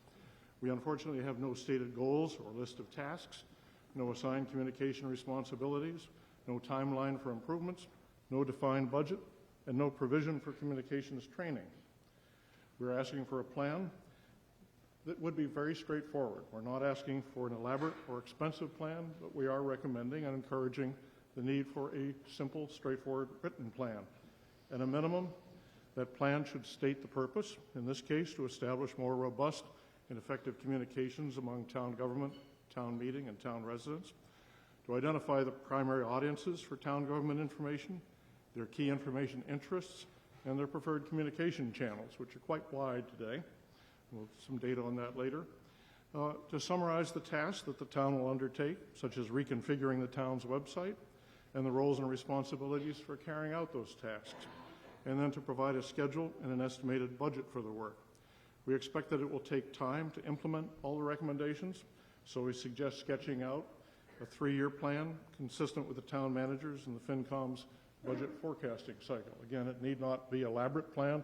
A short, brief, concise would get us started. The plan should also propose evaluation matrix, which could be as basic as monitoring the number of subscribers to the town's information channels, or could be expanded to include periodic surveys of town meeting members and residents as we did. And whether as a task under the plan or as a separate initiative, we would also suggest that the Select Board and Town Manager review and strengthen our IT capabilities. Our communications with our residents and our businesses depend heavily on our computer systems, networks, and our IT staff. It would appear to us from our discussions with many boards and staff that those capacities are very close to capacity today, especially with the expanding use of hybrid meeting technologies. And finally, we would recommend that the initial plan, including a preliminary schedule and budget, be reported to the 2023 Fall Town Meeting. This, we think, would give the town manager and the staff sufficient time to think through what can be done, when, and by whom. We're not asking for them to be implemented at that time, though. We would encourage the Select Board and the Select Board and Town Manager also to let town meeting know, hopefully well before then, if additional support is needed. For example, funding for short-term technical work, or assistance from the Personnel Board to update job descriptions, or specific updates to the town's bylaws. We have been asked, do we really need a plan? And our answer, after looking at this issue for a year, is a very firm yes.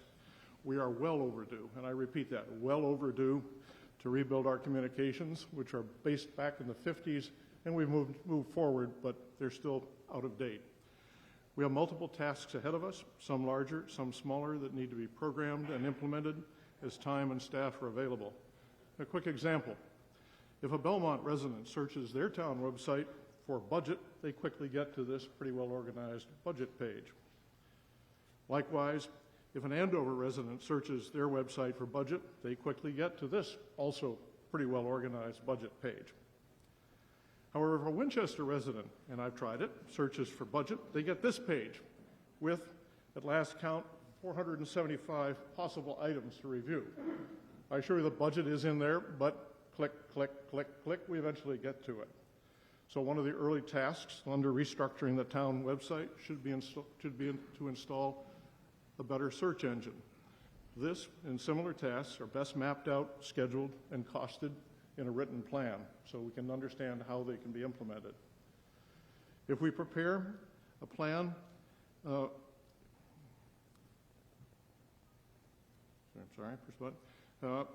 question then is, if we prepare a plan and work to implement it, what outcome should we expect? First, we would suggest that we could expect better interaction with residents. The number of subscribers to the town's notifications, newsletters, social media services, which are one measure of market share or penetration, is very small today.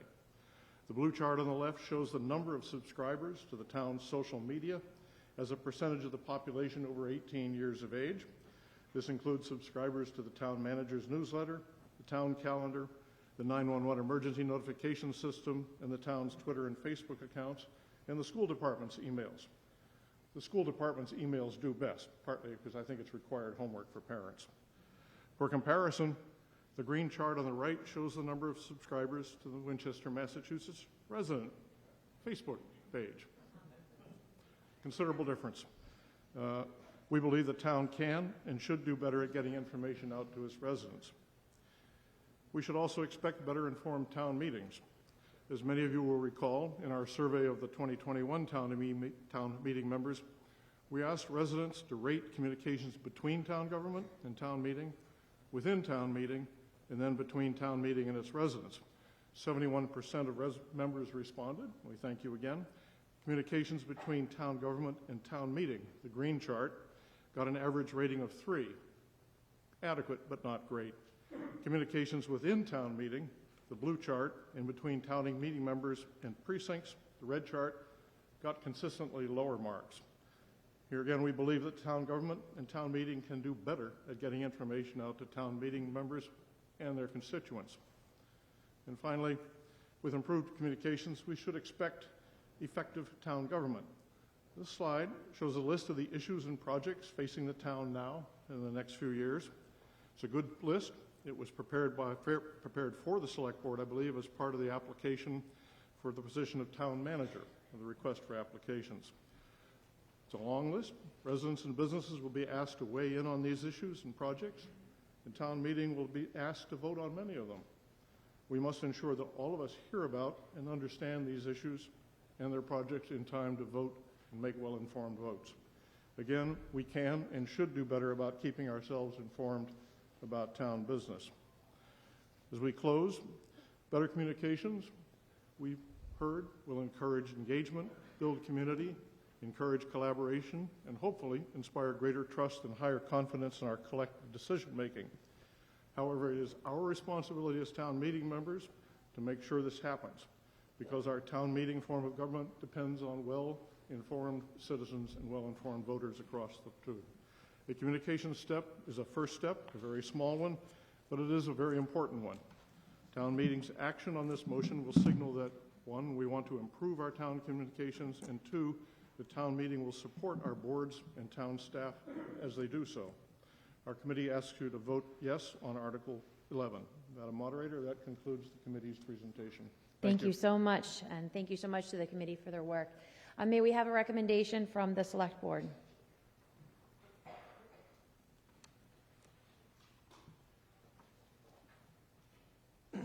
So the Select Board did not feel it was appropriate to recommend favorable or unfavorable action on this article because you're asking us to do something and recommending that we do something.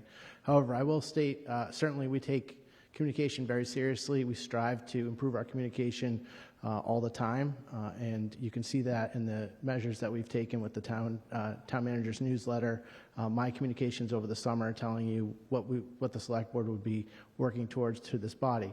So certainly we welcome these recommendations. Certainly we'll take them seriously if the town meeting approves them, and we'll work as best we can to put a communication plan together. I will also state that at some point we will need funding to do some of these improvements, especially the website. So just foreshadowing that at this point that we will need to come back before this body for some funding for whether we hire outside consultants or website improvements or things like that. So we appreciate all the hard work the communication study group completed. I spent myself at least 6 to 8 hours with them. I know the town manager did as well, and they came before the whole board. So it was great work. We agree. Communication can always be improved, and certainly welcome the opportunity to put this plan together if town meeting should approve it. Do you have a recommendation by FinCom? Ms. Strong? Sheriff FinCom. Thank you, Madam Moderator. The Finance Committee decided not to vote on this because currently it does not have a financial impact. However, it will, as Mr. Minchi mentioned, and as the plan is being researched, there are, and actually we also communicated with the Communications Committee and feel that it is very important, but as the plan is being researched, please keep in mind that if you find there are areas that the communication can be done with volunteers or changes, like we, the Finance Committee, are looking at making changes, and actually we'll meet with precinct members to see how we can make changes in the way we communicate. Areas like that, which there's no cost involved, keeping an eye on cost basically as we look into this in the future. Are there areas where we can have additional time, that the cost is additional time or one-time spend versus adding an FTE? So these are concerns in the future, but we did not vote on this. Thank you. Thank you. Any other boards or committees have recommendations? Seeing no one rise, any town meeting members at this time, do you have any questions or comments on this article? Seeing no one rise, I believe that you are ready for the vote. A simple majority is required. I'm going to try voice vote first. All those in favor? Aye. All those opposed? The ayes have it unanimously. The motion passes. Moving on to Article 11. No, we just did 11. We're moving to 12. 12 and 13 is presented by the same entity, and they would like to do their presentation as one. They have asked for 16 minutes. Since they're combining two presentations, I find that that is acceptable. However, I'd like to get the approval of the meeting prior. So all those in favor of allowing Mr. Nixon and his guest to present for 16 minutes, On Article 12 and 13, please say aye. Those opposed? The ayes have it, and the motion passes. Yeah, I got it. Article 12 is to amend Article 9 of the 2020 Springtown Meeting, expand scope of Lynch School, and Article 13 is to appropriate money for cost of the Lynch Elementary School construction. On behalf of the proponent, which is the EFPBC and the school committee, we have Mr. Chris Nixon, who is a member of both. We'll be joining him as well will be Charlie Hay of Tappy Architecture. Mr. Nixon. Thank you, Madam Moderator. Just looking up to see if our team has come into the room yet. I think they were gathered out in the common. Bear with me. So thank you. Good. Oh, we have Charlie here. Madam Moderator, with your permission and permission of town meeting, may I introduce and ask to join us down here Charlie Hay of Tappy Architects, Andy Vo of our owner's project manager, and Jay Nardone, Winchester resident and chair of the EFPBC. Yep. Thank you. Thank you very much. And thank you, town meeting. Good evening. As the moderator said, we have 16 minutes, so I'm going to do my best impression of the FedEx guy. So there's a lot to cover tonight. We're going to try to cover 5 years of history in 16 minutes. Much of this will be familiar to you, the early stuff, but it's clear to me from this fall town meeting we have a lot of new members who've asked a lot of great questions about some foundational matters and other articles, so we are going to cover some history here. I do not have a PowerPoint for my piece. I'm using our project website. You can find it at lynch2025.com. If I go too fast tonight, feel free to visit the website and revisit this yourselves. On the homepage, you will discover some key facts and figures about what we propose for the new Lynch. It's a little over 100,000 square feet, a 3-story building to replace the existing. We're always going to keep updates on the homepage about what's new, what's coming up, what have we recently accomplished, so you'll see an announcement right before you about our discussion tonight. And it's a good place to go if you have questions about the project and what we've been up to for over a year and a half. We update this every couple of months when we have a bolus of work, whether it's design work, or site investigation, or some administrative tasks. And we always keep some milestones down here at the bottom of the page to keep track of our progress with the MSBA. So moving on. Let's talk about Lynch today. Why are we here? The Lynch today was built from 1960 to 1961, and it was never intended to be an elementary school. It was Winchester's junior high school. At a little over 80,000 square feet, it's largely a sprawling one-story building. It's very inefficient. It has its original single-pane steel frame windows, and one of the 2 sectional cast iron boilers is original to 1960. We have made very modest investments in Lynch over the time with periodic replacement of key building systems. We've re-roofed the building, but other than a bathroom renovation back in 2013 following the completion of VO, Lynch is largely the building it was when it opened in 1961. Some of the images you see before you may be familiar. The school committee came before you in the spring of 2020 seeking $1.5 million so that we could start the feasibility study with the Mass School Building Authority. And some of these images just sort of illustrate the condition of some elements of the building. We estimate that if we renewed or replaced just those items that today we consider urgent or critical, it would be worth about $43 million. But we would still be stuck with a 1961 junior high school that does not meet the needs of the district. So what did we do about this? Well, as many of you know, in 2017, the school committee voted a new 10-year facilities master plan. It identified a replacement project for both Morocco and Lynch as priorities, and in partnership with the Select Board, we submitted statements of interest to the Mass School Building Authority's core replacement program. In 2017, they said, nice, but go get in the back of the line. We were still wrapping up this very project we're in tonight. We did it again in 2018. They sent senior staff to Winchester. They toured Lynch, they toured Morocco, but we got no invitation. And it was not until December of 19 that we were actually invited into the eligibility phase for Lynch. Eligibility is a lengthy, about a year-long due diligence process. They evaluate Winchester's housing data, past and present. They look at our enrollment, past and present. They look carefully at the building itself, and we begin to develop kind of a conceptual educational program. So what matters about the MSBA, and why would we even work with them? We've worked with them before on 2 key projects, including Winchester High School. The relationship is fundamentally a financial one. When you're accepted into the core replacement program and you're successful at the ballot box, getting voter support, These partnerships come with significant financial reimbursement. On the Vincent Owen project from 2011 to 2013, we got a $10 million facilities grant, and for our magnificent Winchester High School, we got a $44 million facilities grant. For the Lynch project, we have negotiated a little over a $17 million grant, so we're very pleased about that. So as I said, we were ultimately invited into the feasibility study process, and that requires that we build a team. So the Mass School Building Authority's designer selection panel chose TAP-A Architects as our architect for the new Lynch. We're very pleased about that. TAP-A is familiar with Winchester. Charlie and his team were the architects for the Vincent Owen project, and Ambrose as well.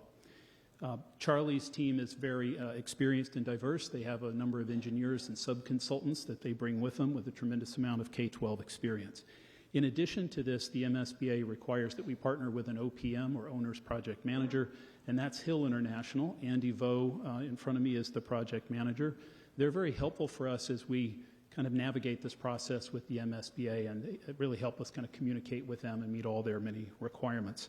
On our side, on the owner's side, though, there's another important partner, and that's the EFPBC. That's your Educational Facilities Planning and Building Committee.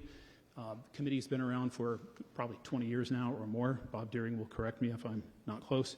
Many of these members have been on the committee for over a decade. It's a great group of people. We've got architects, engineers, project managers, developers, attorneys with design and construction expertise, disability access specialists, and everybody really sort of brings that to bear.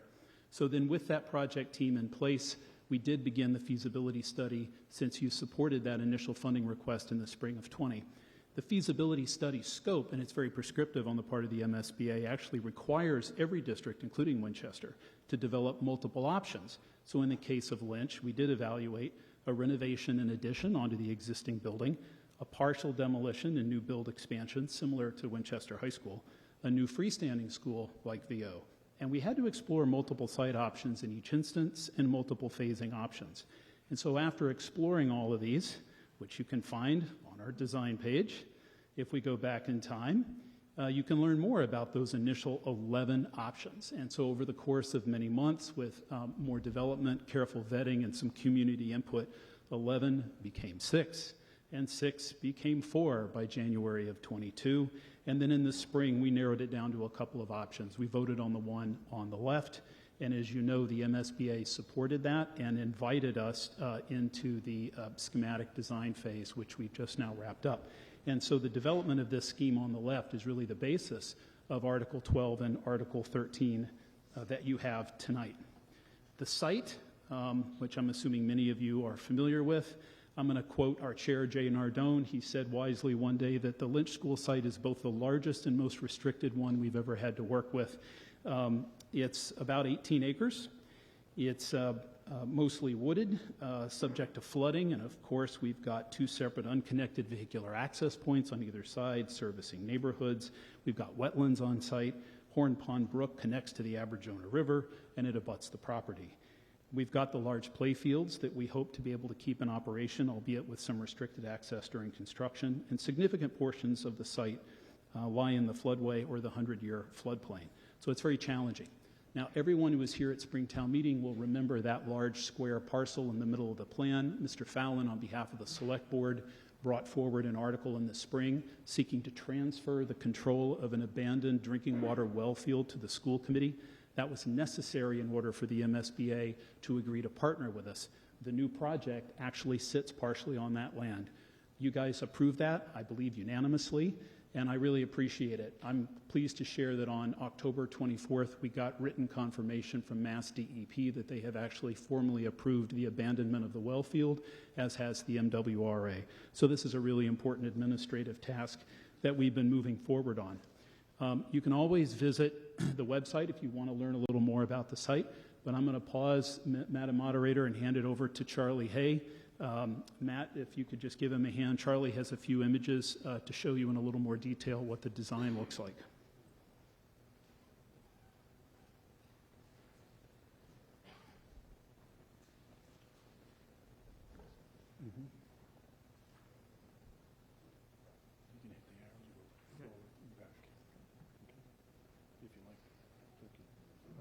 Thank you, Chris, and thank you, Madam Moderator and town meeting members. I'm pleased to be here this evening. I will go quickly through kind of the design of the preferred option. You've seen a few of the images with Chris showing you, but here's an aerial view. This should be familiar to almost all of you in terms of how that site is organized, with the fields to the north, and the building is proposed to be right north of the existing lynch, and where the existing lynch is now becomes both play area, and it becomes pick up and drop off, and it becomes parking. And as Chris said, it's a very complicated site technically. We think we've done a good job of trying to organize the site relative to the constraints. It will be a very sustainable building, which is really exciting. The intent here is to have a LEED Gold building, to have a EUI of 25 or lower, and a sustainable goal of net zero. We think that we can accomplish that through solar technology. It will certainly be the most sustainable school in the community, and we really look forward to realizing that. These are plans of the building. I really can't take the time to share with you all the details of it. Suffice it to say, the first floor is kind of an early learning center. This will have the entire pre-kindergarten program for the district, so it will have its own separate entrance and administration. Kindergarten will also be on that floor, but it will also be, like many of your schools, a public building with community use, with parents entering. So there will be a large lobby that you can access the gym and the cafeteria, and in fact, you can also access the second floor, art and media center. So hopefully it will get a lot of community use on evenings and weekends. The second floor becomes kind of a lower elementary level. It will have grades 1 and 2 and 3. We're trying to organize the building into kind of teams with their own identity. And then the upper floor will be, the top floor will be the upper elementary grades 4 and 5. 5 having a kind of unique, almost academy feel to it as those students move from elementary level to middle school.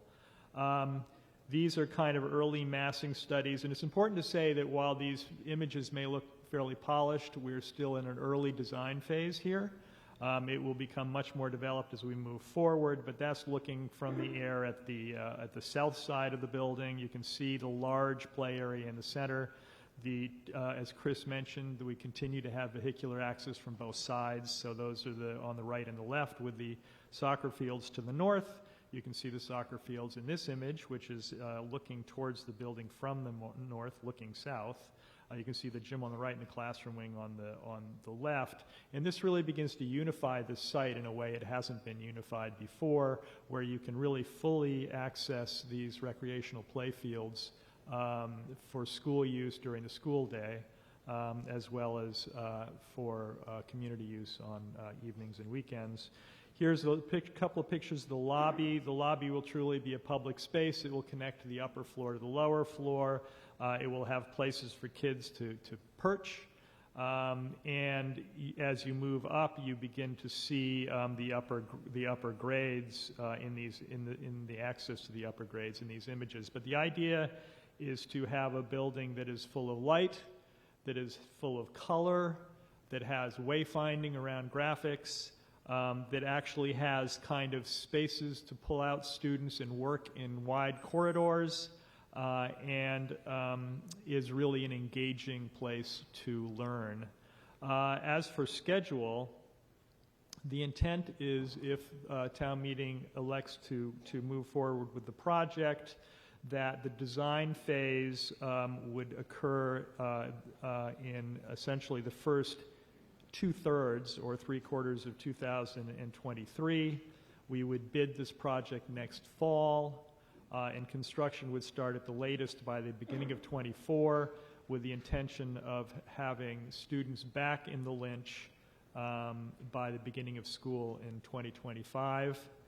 And that means students will be relocated off-site during construction, and the intent is to have those students located at the Parkhurst School.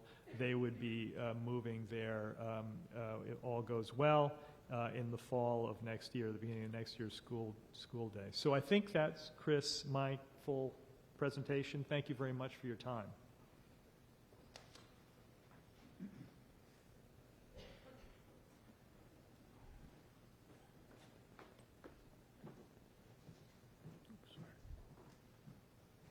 Thank you, Matt. Thank you, Charlie. Okay, so I'm going to wrap up tonight, Madam Moderator, on what I know everybody's thinking about. What's it going to cost? What's it going to cost Winchester? What's it going to cost me, us, you as taxpayers? So first of all, this time last year we were hopeful that the construction cost would be somewhere up near $60 million. It's a little higher than that. So we've actually got two independent reconciled cost estimates that were submitted to the MSBA with that schematic package in September. The construction cost estimate for the building that Charlie just described to you is $65.4 million. A couple of important points. That includes a 10% design contingency. That is included in that number. But as you see below, we're getting to a much larger project budget, $94.5 million. How is that possible? I'm about to tell you. But we're also expecting an MSBA facilities grant of between $17.1 to $17.4 million.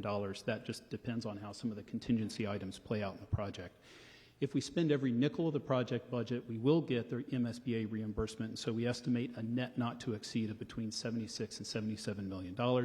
With much credit to EFPBC members that came along before me, we've got a really good track record of bringing projects in on schedule and under budget, so my fingers are crossed. The net residential tax impact for something of this scale is estimated at just under $55 per $100,000 of assessed value. So a couple of quick things. What is construction cost? You've heard me say before, it's the stuff, and it's the labor to put the stuff in place to make the building. So here it's excavation, earth retention, foundation, it's structure, it's a roof, it's the walls, it's the plaster, it's the seats that you're in. But there's a lot more than the stuff that you got to pay for to pull a building together. So we'll get to that. In addition to the $65.4 million construction cost You have for 30 Lynch, seconds. Thank you. I'll go very quickly. We are investing $500,000 in Parkhurst. We told you that in the spring, and we're going to spend a little over 2.2, 2.3 to bring the old Lynch down. When we take into account the modular classrooms and temporary site work at $5 million, owners and construction contingencies in addition to the design contingencies we have on the project, and we look at our design and management fees of $9 million, fixtures, furnishings, and equipment for around $3 million, you can see we quickly get to a high project budget. Last point here, management has a consultant that we've been working with to estimate the cost for borrowing. One estimate that we've received is that based on current market conditions, borrowing substantially the full amount in the spring at 5%, which is believed to be a market rate for Winchester with our bond rating, would deliver a cost per year for the average family home of about $693. As You have heard reached from your this, time. May I close 60 more seconds, Madam Moderator? To the meeting, 60 more seconds, the proponent would ask. All those in favor? Aye. All those opposed? The ayes Thank you have very it. Please much. proceed.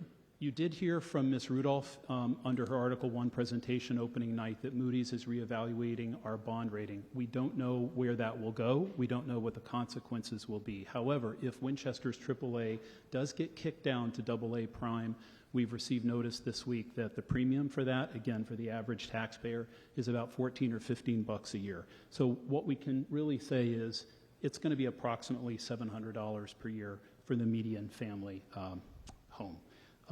With that, I'm done. I'm happy to bring up, Madam Moderator, the article for Article 12 and clarify for the meeting that what we're asking under Article 12 is your permission to basically redefine the scope that you approved in September of 20 when you gave us $1.5 million for feasibility.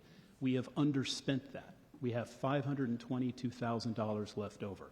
We can't touch it because we had a very narrow scope when we came to you. If you allow us to change the scope, we can tap into that money and keep Charlie and Andy and the team moving forward. And that's important to us given the market that we're in. We can keep going on schedule. If you approve Article 12, you're not increasing the project budget. You're just making that money available essentially now. If Article 12 fails and Article 13 passes, and the debt exclusion passes in January, it just means our design team is sitting on their hands until we get through the election in January. So we feel strongly this is a smart way to keep the project moving. Thank you very much, Madam Moderator. Thank you very much. On behalf of the Select Board, may we get a recommendation for town meeting's consideration? Mr. Mucci.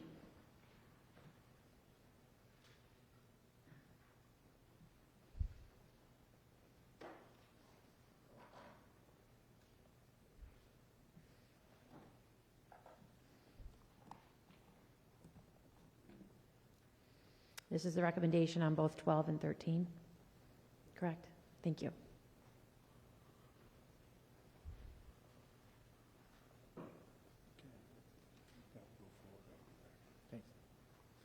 Thank you, Madam Moderator. The Select Board unanimously supports Articles 12 and 13 and hopes you do as well. We feel very confident in the team in place. We've had extensive conversations in public and in private with the team. They seem to be a well-oiled machine and moving forward, and we should all be proud of that. Why we're supporting Article 12 and 13, the facility is failing. It is overcrowded, as Mr. Nixon has stated. He mentioned the 2018 analysis that estimated over $43 million in renewal and replacement costs to address the failing elements of the current building, and we'd be stuck with the 1961 building at the end of the day. We're getting $17.5 million potentially in reimbursement from the MSBA. Delaying the project would only cost the town more and result in the loss of the MSBA funding. And most importantly, education equality. I've heard anecdotally stories, we all have, of kids in Lynch, not having the same amount of time for specials or missing snack time because they had to move through the building because it's a winding junior high that's being used as an elementary school. It's time to fix that. One thing that I came before this body before in the spring and talked about was the Select Board policy regarding school building projects and about traffic studies and how we require a traffic study now for any school expansion project. And thankfully, this body funded that traffic study that was completed in the spring by Tool Design. Tool Design completed the study in September 2022. The results of the study were presented to the Select Board. You saw some of those in Article 1 presentations already. We had meetings before our board on those. We had public forums on the traffic study, and we basically have concepts right now for projects to address both sides of the Lynch neighborhoods. In October 2022, we determined with the help of our colleagues on the school sides, if that money could be rolled in to do those projects with the MSBA question 1, and ultimately we decided no, it was better to proceed with a separate override question. That's why you'll see 2 override questions on the ballot in January. On November 7th, 2022, the Select Board voted how to best to fund these traffic improvements, which are these right here. There's 12 concept plans that we're still in the concept stage, but we're looking to seek from the community in January on the second question funding in order to proceed with about $2.5 to $3 million worth of traffic improvements, sidewalk, pedestrian, bike improvements. I know Anthea showed some of those to you in Article 1. I won't repeat that due to time. But if you think about it, there's 2 neighborhoods, right? We've got the Pond Street side and we've got the Hornbrook side. So it makes sense that we would spend that much in order to address and make sure that the state of the art of the school has adequate means to get to for all our students. So on January 7th, 2022, the second question will read as follows. Shall the town of Winchester be allowed to assess an additional $400,000 in real estate and personal property taxes for the purpose of funding the Capital Stabilization Fund for the fiscal year beginning July 1st, 2023. It is our intentions that would be the money used to service the debt in order to complete those concept projects that we're still vetting and working out at this point. But we want to make sure when that school opens that those projects are done and everyone has a safe route to this beautiful brand new school. So we hope you support Articles 12 and 13 and also the 2 override questions on January 7th. Thank you. Thank you. Further other question, do we have a recommendation from the Finance Committee? On behalf of the Finance Committee, their chair, Ms. Strong.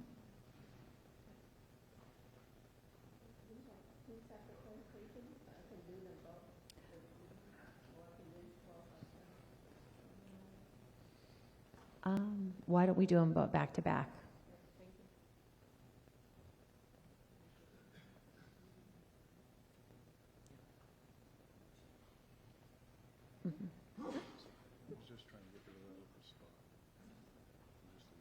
That's fine. 12 only has one sheet. So the Finance Committee voted unanimous favorable action on Article 12. Lynch is very important. The pros, it allows final design to proceed with the already appropriated funds that was left over. And then without Article 12, you have to wait for the outcome in January of the vote. The expectation is 2 months savings, mean it'll be 2 months earlier to do design. And then the only con is that it's spent, hopefully this is not an issue if for some reason the vote is an issue in January, but we don't think that's the case. So it was favorable, unanimous favorable action for Article 12. And then have to open up Article 13.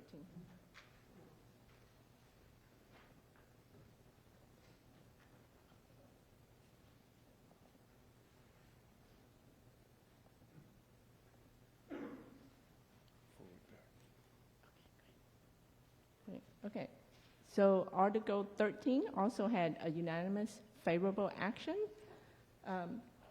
So you saw that it's a 77.1 million, and that's going to be part of the town vote in 2023. And here's a quick summary of the cost, right? The total 94, 17.4 million, 77.1. The MSBA reimbursement rates approximately 18%. So these are 3 scenarios that we looked at. Scenario 2 is actually from the EFPBC. The short-term interest rate, 3.5%. Most of the borrowing will come here at 5%, and then the 2027, 5.5%. So the bulk of, you see the dollar estimate in the next slide, but the bulk of it's here. If for some reason the interest rate does go up, the scenarios, which all these scenarios were done by Hilltop Security, so it's the same scenarios here, here, and here by the same consultant company. So what happens when, actually I'm going to move to the next slide and come back. So if you saw the scenarios before, and then you look at the per 100,000 estimate we have. So this was the 1028 numbers. I believe it's probably a different number that Mr. Nixon presented, slightly different, but pretty close. The average home on the scenario 2, when you saw, if you add up the cost of like the short term, most of it's at 5% in the middle, and then 5.5%. You come up with about 656. If the interest rate does go up for some reason, you're looking at 735 on the average home, and then 818 in the last scenario 2B. Oops, here. And then this side kind of summarizes what's going on in terms of the whole town debt service. We're sitting about 146 million at the end of FY23. This is, again, this is total debt service cost, meaning total for the life of the loan, okay? So if these numbers look high, it's just the life of the loan, including Lynch. And then the annual debt service is what we pay in interest and principal annually. That's why these numbers are a lot lower. It's basically 8.6 million, and then a year, and then 13.2, 13.8, and so on. With the 3 scenarios that I mentioned, again, this is annual numbers, and this is the life of the loan, which I believe is 30 years for Lynch, but also includes everything else that we as a town are borrowing. Thank you. Oops. Thank you very much. Do we have any other boards or committees that have recommendations for town meeting's consideration? Seeing no one rise. Town meeting members, if you have any questions or comments on Article 12 or 13, now would be the time to come to the microphones.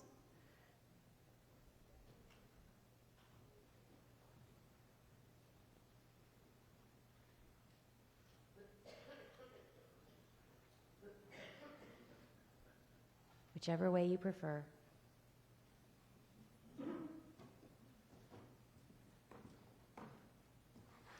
Hi, I'm Jim Ferguson, Precinct 4. Just looking at the reimbursement from the state, just from memory, it seemed that the high school project had a higher percentage of the total cost as reimbursement. Could I have an explanation about the process or the explanation from the state, and what is it, the same percentage, lower percentage as the high school project was, and why is it different? And just a little more background on that. Thank you. On behalf of the school committee and the EFPBC, Mr. Nixon, could you provide us some information on the difference in the reimbursement percentage between the high school and what is being provided here for the Lynch Elementary School? I'm happy to. Thank you very much for the question. I'm glad you asked it because we also wanted to clarify the language in Article 13 references, I think it's a 36.21% reimbursement of eligible expenses. You notice from the FinCom chair's presentation an effective rate closer to 18. I wish it were not so confusing. The MSBA requires us to present you the very language that's in Article 13. It is identical to the language you saw for the high school in VO. The only thing that's changed is the name of the project and the dollar values. Here's the issue. The MSBA has caps on reimbursement. For some elements like site costs, they'll only reimburse up to 8%. For other things, they'll reimburse only to dollar values. They will reimburse for some elements, but only up to a certain square footage. So here at Winchester High School, there was very little in the way of excavation or earth retention or foundations, because if you remember, we're in the bones of the original building. This auditorium was already here. There was very little in the way of structural concrete. We gutted Winchester High School down to what looked like a parking garage with no ramps. So we just saved a lot in the way of construction there. So I guess that'd be my partial answer. Reimbursement rates vary wildly project to project. The MSBA also, Madam Moderator, takes into account something they call a community's wealth factor. So if you do read the papers, you know that at communities, I think the Goodyear School up by Montvale in Washington, when it was built in 2008, I think Woburn had a reimbursement rate closer to 60 or 70%. Some communities, and particularly tough parts of Massachusetts that are struggling, have reimbursements rates of 80%. There are communities that get reimbursements lower than ours, so they evaluate it on a case-by-case basis. My last point, if I may, Madam Moderator, is that although even the MSBA is aware that we're in an unusual time with escalating construction costs and everything else, it seems, these days. So the MSBA actually took an unprecedented step at their meeting on October 26th. They voted to suspend their accelerated repair program, something we've actually participated in the past. This is a program that helps districts replace roofs quickly, windows quickly, boilers quickly. They have suspended that program to basically unencumber an additional $76 million that would have gone to those projects. They've made that decision so that they can be sure they have money available to support districts like Winchester, because their top priority are these core replacement projects. Thank you very much. Further on the question? Roger Wilson, Precinct 1. Madam Moderator, through you to the proponents, when the related traffic study was presented, it was unclear whether there was going to be a separate pedestrian bridge over Horn Pond, and the traffic consultant said that it was not included in their traffic concept because they thought it was going to be part of the site, part of the school site. So my question is, has that been resolved, and is there now a footbridge for students coming in that way? To the EFPBC and the Select Board, Mr. Nixon, could you provide some information to town meeting regarding the pedestrian bridge that was proposed over Horn Pond Brook? Members of the EFPBC will tell you it's probably my favorite element of the project because I've been pushing for it from day one. But yes, it is in the project. It was originally envisioned as an ad alternate. Tool Design, who's working with the Select Board, did indicate how important it would be. Our town manager and town engineer agrees. That bridge on that side of the site that Mr. Wilson is referring to over Horn Pond Brook today includes a small sidewalk. But because we're moving the new Lynch from south to north, there's no way for students walking to school to get to the building without crossing cars. So our vision, if you will, Mr. Wilson and Madam Moderator, is to build something akin to the footbridge that you may be familiar with down by the Ginn Playground. It's a timber bridge. There will be a lot for our design team to discuss and work through with Concom for obvious reasons, but we're excited to say that is indeed part of the project. Thank you very much. Further on the question? Sure. Mike Galvin, Precinct 2. First, I just want to say I want to thank Chris and his team. The website is fantastic. I think it was great. You had the link to the presentation, and that was great. The one thing, I have a couple questions, and it kind of relates to just it might be about your OPM, but the construction climate we're in now is actually incredible. I mean, I have projects, public construction projects right now, and the delay to get things is causing huge cost increases. I mean, we just tried to get a manhole on a project. We have a 20-week wait, a transformer's a year wait, generators like 8 months to 12 months. So right now, it's kind of specifically a bad time. And I know that Stoneham is doing their high school, and they're in the midst of that, and they're having incredible problems with that project. And I hear a lot of the other MSBA projects are having similar problems. And I just wonder if there's any way, it seems like time might be on our side if we can delay the actual bidding. And also I hear that the MSBA might be considering lifting the caps that they have. I'm not sure if we accelerate, if we're going to be able to take advantage of that if that happens. And I just wonder if you know about those things and what you think. Mr. Nixon, could you please provide town meeting additional information on how the analysis has included or not included, depending on your answer, on construction material potential delays given our economy? So if I may, there were multiple questions. I was going to take them in reverse order because I can answer that last one first. I will welcome that. Go ahead. So lifting caps, please. Who answers next? With respect to lifting the cap, so the MSBA will reimburse. Their reimbursement rate is based on a maximum cost of construction. When we were first applying to the MSBA in 2017, the cap was, I think, $300. When we were invited into eligibility, they had raised it to $330. And then before they actually approved the project scope and budget agreement, they raised it to $360. So this is all good news, but we can't build Lynch for $360 a square foot. So Mr. Galvin is quite right. The board is having those discussions. In fact, that was part of the discussion the board had when they voted to suspend the accelerated repair program. They actually released a memo to districts a couple of weeks ago clarifying that while they are talking about raising the cap, in writing, they're saying that it would be for districts that are not yet under a project scope and budget agreement by, I think, December 19th or something. So on paper, that would exclude us. But I am aware there are conversations that are going on because the MSBA is seeing how bids are coming in. And there are some districts that are in a world of hurt right now because the projects are coming in over budget. As I indicated in my presentation, though, this project team has made some really conservative allowances in the way of contingencies to try to protect us against that. But, Madam Moderator, to Mr. Galvin's questions about, lead times and some long lead items, Mr. Nardone, Mr. Vo, Mr. Hay all have some insight into that. So Charlie raises his hand. Perhaps he could address that. It's a great question. Mr. Hay, on behalf of Tepe Architects. Thank you very much. So on the topic of lead times, Hill International did do an analysis of the schedule. And the view is that the amount of time we've allocated for the project should accommodate these issues around long lead times, and there is no doubt this is an issue. And Mr. Nardone knows this, lives this every day, particularly around switchgear, around transformers, as you mentioned. There have also been issues around steel delivery. However, when we looked at it and we looked how long it would take to get the stuff to the site, as long as we have a good contractor who makes who's willing to release, materials right away, we don't see that as being an issue. And we are certainly doing other projects where contractors, by hook or by crook, are managing to get things to the site. So we think we've built in the time in the schedule that it should allow for that.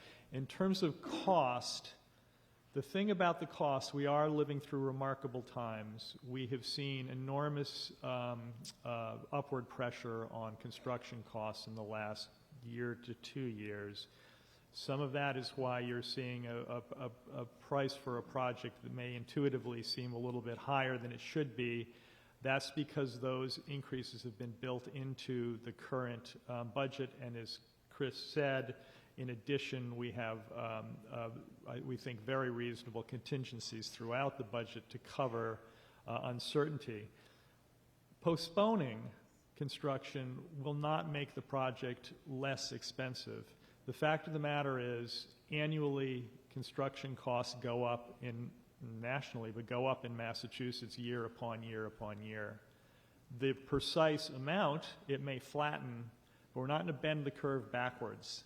So even if there's a less significant increase next year in construction costs, there will still be an increase in construction costs. And we can't predict what that is, but that's a real risk of waiting. And the common wisdom in the construction world is you wait, you pay more.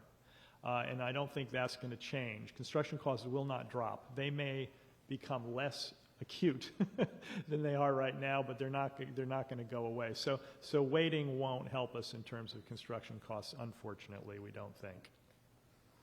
Thank you very much. I believe that town meeting member is ready for the question. At this time, I'm going to try to do voice vote.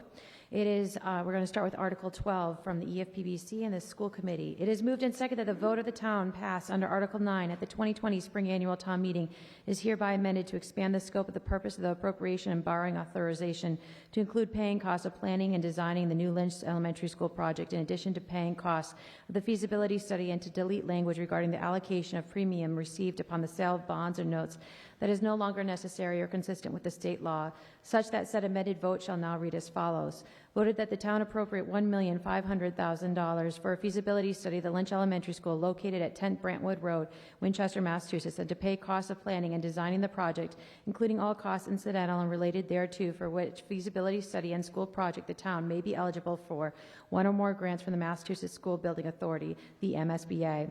Said amount to be expanded on the direction of the Educational Facilities Planning and Building Committee, that to meet this appropriation, the treasurer, with approval of the select board, is authorized to borrow $1,500,000 under Massachusetts General Laws, Chapter 44 and/or 70B, and/or under any other enabling authority, and to issue bonds or notes of the town, therefore, that the town acknowledges that the MSBA's grant program is a non-entitlement discretionary program based on a need as determined by the MSBA, and any cost the town incurs in connection with the feasibility study in excess of any grant approved by and received from the MSBA shall be the sole responsibility of the town, and that the amount of the borrowing authorized pursuant to this vote shall be reduced by any grant amount set forth in the feasibility study agreement that may be executed between the town and the MSBA.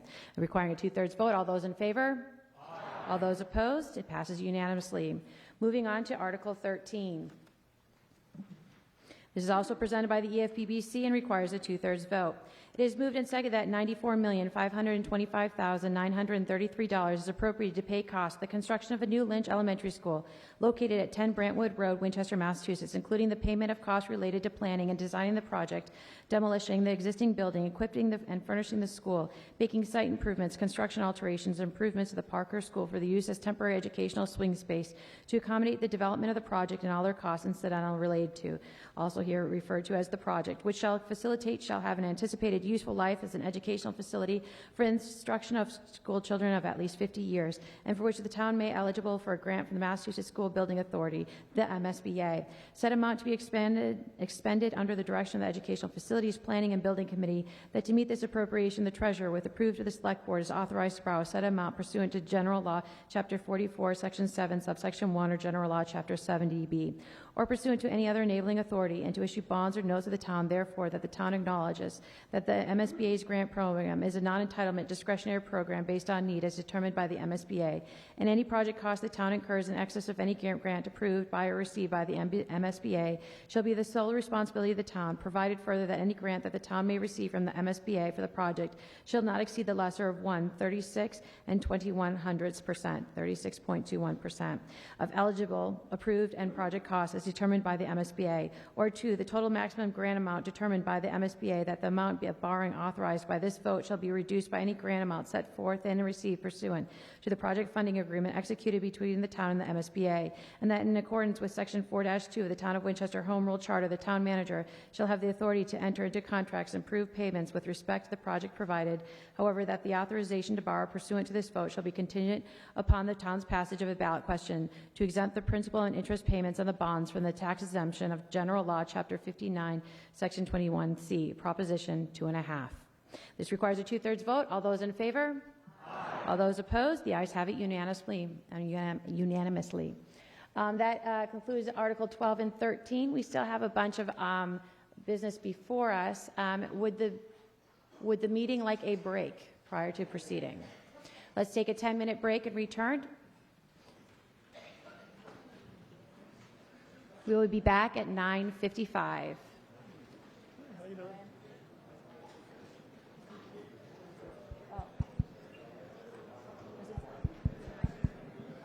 9:40, my apologies. The time on this is wrong, just so we're clear.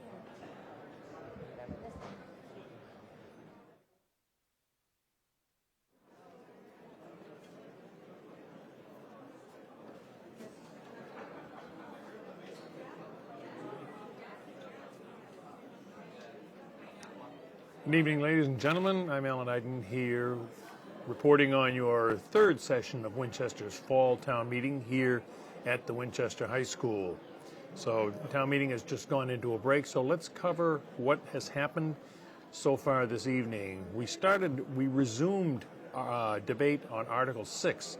Article 6 consumed the last half hour of the Monday town meeting, and Article 6 is regulations of gas leaf blowers. The proponent of that was Rachel Whitehouse.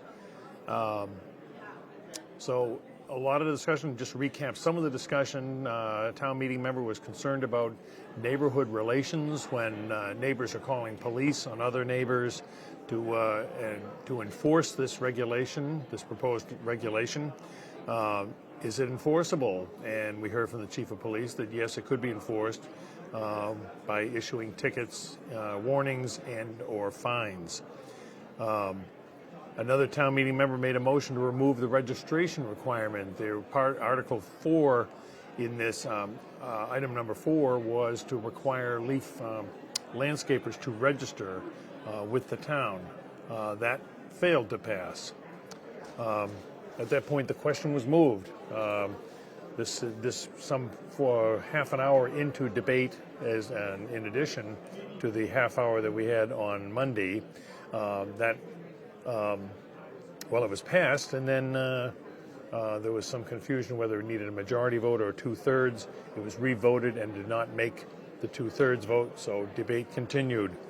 We had lines of contractors. We had contractors allowed to speak, plus town meeting members. One town meeting member said it unfairly targets an industry, landscapers, who have trouble getting help. Another town meeting member said that this was a ban, not a ban, but a reasonable limitation. Another resident said it disrupts work at home.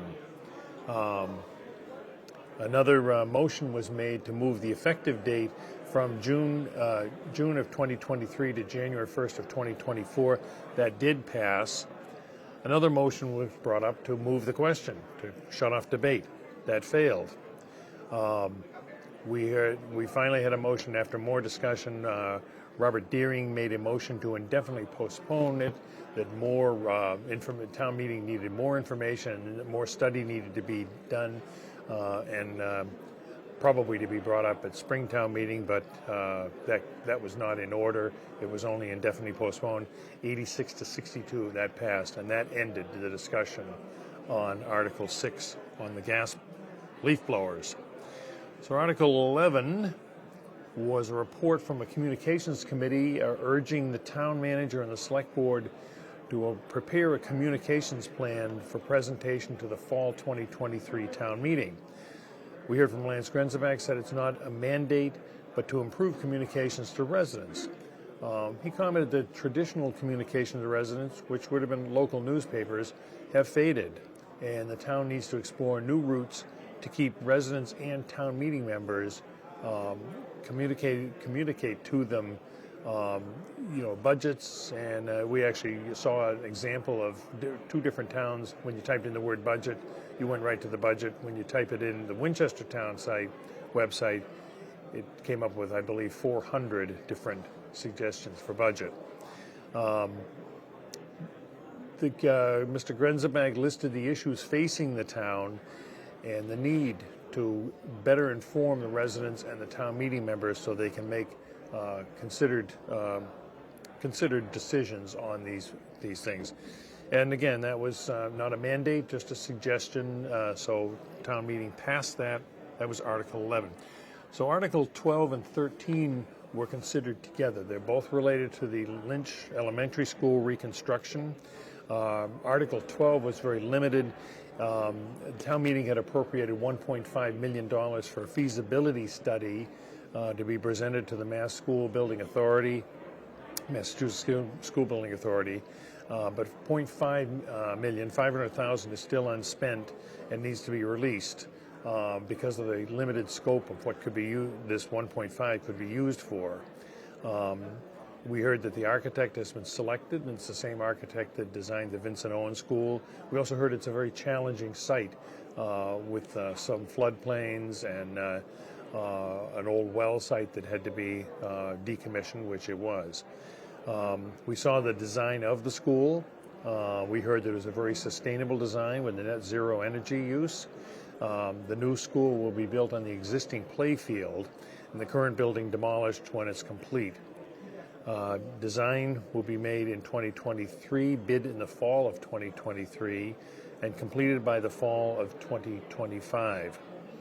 Cost is about $77 million for the building, assuming a total project cost was $94 million, of which $77 for the building and related expenses, in anticipation of a MSBA grant of $17 million. So cost to the town, $77 million, assuming the grant comes through at $17 million. So a total project of $94 million. We heard the tax impact on that on the average household in Winchester would be about $700 per year. Select Board supports it wholeheartedly and said that delays on this construction of replacement of the Lynch Elementary School, which was built in 1961, will just cost more. The chairman said it's a great team ready to go and talked about several $1 million in traffic improvements to be included in the project, traffic improvements to the two neighborhoods that abut the school area. Finance Committee voted favorable action to move forward in the next 2 months before the January vote. So the important point here is Article 13 was to appropriate $94 million for this Lynch reconstruction project. Actually, I shouldn't say reconstruction, new building, new Lynch school, subject to approval in January 2023. So a townwide override vote will be scheduled in January. I believe it is scheduled. I don't have the date. We also heard that they believe there were some questions about rising construction costs. We heard that the people working on this believe the contingencies are built into this project to cover increases in construction costs. So Article 12 and 13 were both passed unanimously to move forward with building a new Lynch Elementary School. So town meeting is now in recess for 10 minutes and we'll resume, and with a bit of luck we'll wrap up fall town meeting tonight, but we'll see. So stay tuned.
What number? I thought just motion number 3 is the one that's edited. Oh. But that requires a 2/3 vote.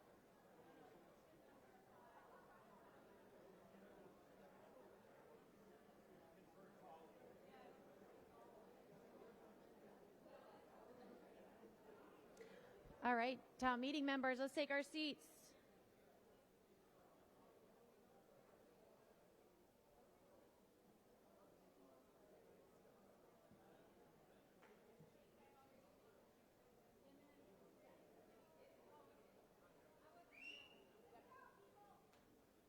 Thank you to my deputy moderator. Let's roll.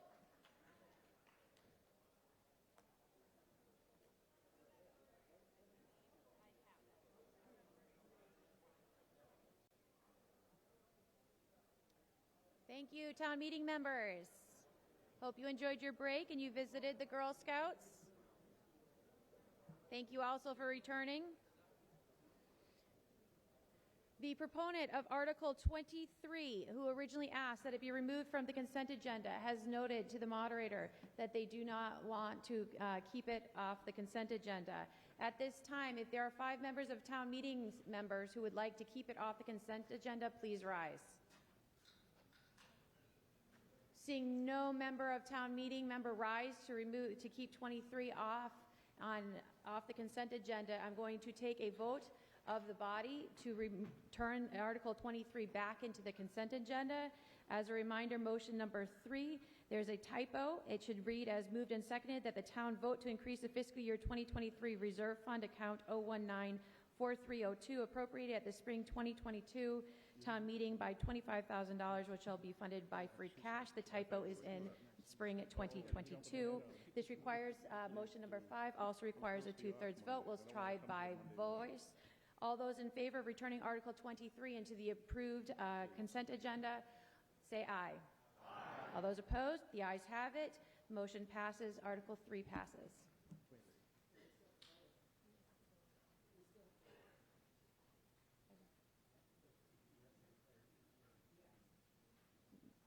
Our motion passes with a 2/3 majority, with unanimously.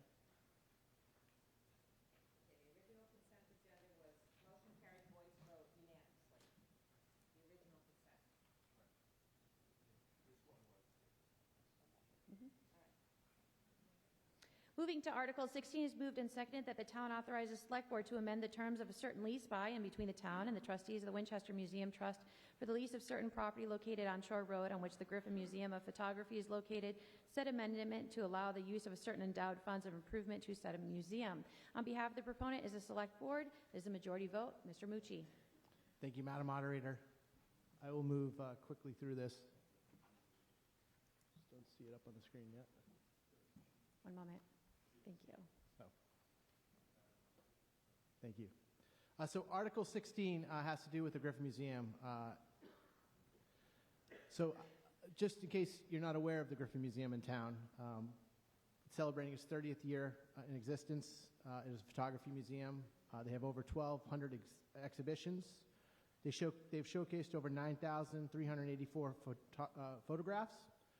There's 873 artists in Winchester that are members. They're artist members. They started with 30 years ago. We're under 100. They're up to 1,712 members. In-person events annually average about 1,120 attendees for artist receptions and rental events. And their online events since 2020 average an attendance of 6,896 attendees, averaging over 3,400 museums online attendees every year. This museum in our little quiet town is world-renowned in the photography industry. It is amazing how many people travel from around the United States and the world to come see this museum. And I think a lot of us in this town just have no idea about that. So we're very lucky to have it in our town. Most recently, it's been a place that we can gather. Pre-pandemic, they had 40 events. Post-pandemic, they've had 23 events since August 2021, including many events on their patio. As a destination, it brings funds to the town through engagement. When these people come to events, they also come and shop. They come have dinner. When they come see the photo fence, they scope out our town as well. I know recently the Griffin has worked with community partners. They've exhibited the fence, the photosynthesis partnership with Winchester High School, Art in Winchester. Winchester got lunch in the Chamber of Commerce. Most recently, the Chamber of Commerce held the first ever beer garden in this town at the Griffin Museum. The Winchester Cultural District physical sponsor, and the Whiffy Road Race, just to name a few. As a centerpiece to the Chamber of Commerce's Visit Winchester grant initiative and marketing campaign is the Griffin Museum. It has become a place that we use to generate economics in this town and make Winchester a destination to visit. As such, the town 30 years ago entered into a lease with the Griffin. And at that point, talking to some of my predecessors, they weren't sure if this was really going to work out. And what they required at that time, because there were requirements to improve Shore Road, which I believe at that time didn't look like it looks now, they required a $200,000 endowment fund. That endowment fund was not to be touched. It was available to the town in the event that the tenant defaulted under the lease, which is a 100-year lease for the Griffin Museum. In 2013, that was amended. The Griffin was then able to invest that endowment fund in accordance with their investment policies, rather than being simply held by a local bank. That $200,000 has grown. I believe it's somewhere in the neighborhood of $225,000 at this point, could be higher. The lease allows the proceeds of the operating endowment to be used for operations and maintenance, but not the endowment itself. Recently, the museum approached the town on the need that they would like to use a portion of that money for major capital repairs to the museum. They're looking to upgrade the new floor, a new roof, a new kitchen, making it more of a commercial kitchen to host more events, maybe breakfasts, more beer gardens, more rental events, upgraded restrooms, exterior lighting and landscaping, technology upgrades. They estimate these to be in the neighborhood of $250,000. They are going to run a campaign to do this, but they're looking for a bulk of that money to come from the endowment. The Select Board took this article up, unanimously supported this article, which would give us the authorization to amend the terms of the lease by and between the town and the trustees of the Winchester Museum Trust to allow the use of the endowed funds for improvements to the museum. The Griffin is looking to use $100,000 to $150,000 of this endowment towards these capital improvements. We will all win if the Griffin is allowed to do this. I can't tell you how many community events that they have hosted, how generous they've been to nonprofits in this town, and really have been a great community partner, and that relationship is just sprouting at this point. This is something that will benefit the town immensely, and it will continue to be that center of our new economic and destination marketing that we're trying to do to drive people to visit our town. So I hope you will join me in supporting Article 16. Thank you. Thank you very much. May we have a recommendation from FinCom? The Finance Committee voted unanimously favorable action on this Article 16. Thank you very much. Any town meeting members want any questions or comments on this article?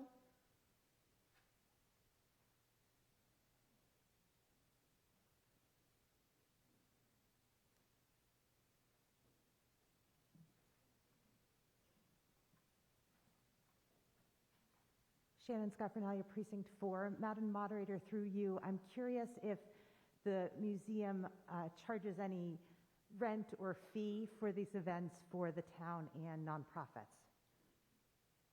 Thank you very much. To the proponent, can you provide any information if there is any fees or renting costs that are being given to the government due to their events?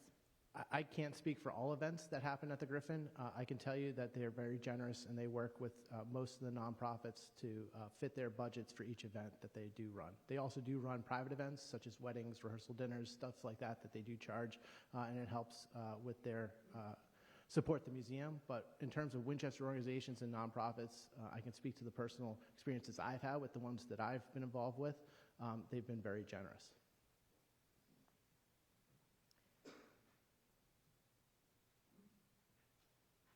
Chris Nixon, Precinct 1. A question for Mr. Mucci or the proponents. I'm curious to know if the amendment to the lease is meant to give the museum this flexibility into perpetuity, since it's clearly based on a current request and a current situation with the building, or is this change something that's being made to allow like a one-time request right now? Select Board, could you please provide additional information to town meeting regarding the intentions of the lease So, and its revision? thank you, Madam Moderator. So certainly, again, with respect to the endowment in the endowment fund, 30 years ago, they didn't know how this was going to turn out. Certainly, it's been a win. What we're doing by amending this lease, or this article, is allowing the Select Board to amend the lease as needed, and rather than continuing to have to do this, so that we can certainly work with the Griffin on their needs as they become an important community partner to this community. Thank you. Mr. Wilson? Roger Wilson, Precinct 1. I am wondering why the Griffin needs this money, which was designed to protect the town, and if there are other parallels with other, I'm thinking of the music school, Right Lock Farm. I'm concerned that this institution can't raise $200,000. To the Select Board, can you provide any additional information if the Griffin looked at other resources for funding? Certainly the Griffin is looking at other resources for funding. Remember, the original intent of this endowment fund was a lot had to do with the Shore Road improvements, to making sure that those were done 30 years ago. What they're asking for at this point, and remember, the endowment fund's growing with interest. It's now invested. What they're asking for is to be able to use approximately 50 to 60% of it for these capital improvements. So there will be plenty of money available if the town needed to take this over. In addition, the town will be in a much better position if, God forbid, the Griffin did fail, with all these improvements done to the facility. It could be easily turned around into something else if that day came, but hopefully that does not happen. Thank you. Seeing no more town meeting members rise, I believe you're ready for the vote. The vote requires a majority. All those in favor? Aye. All those opposed? The ayes have it, and the motion passes. Moving on to Article 18.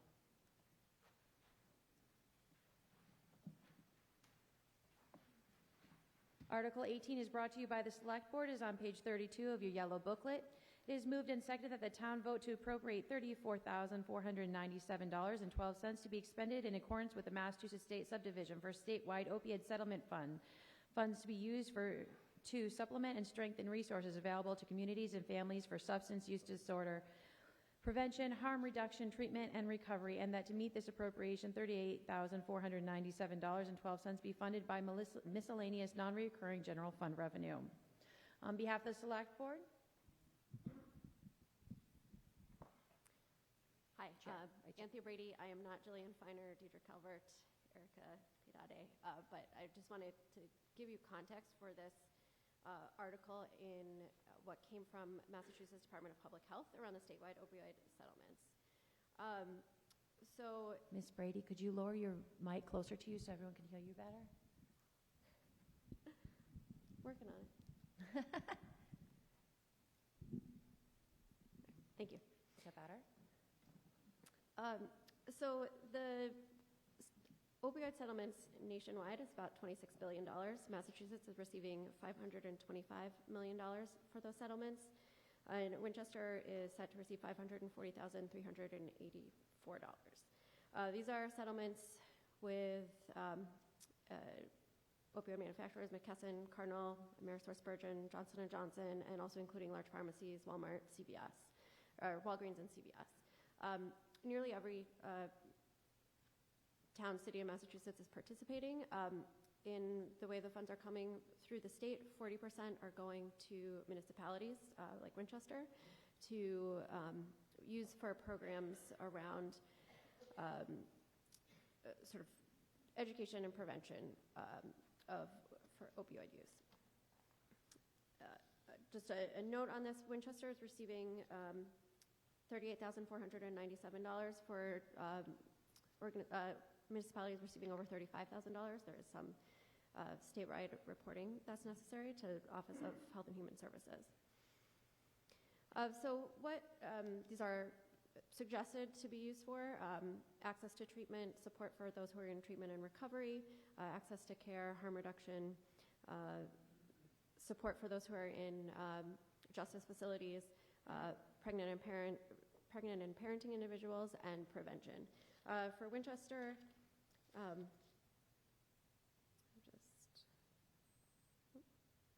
I dropped a slide there. So, here.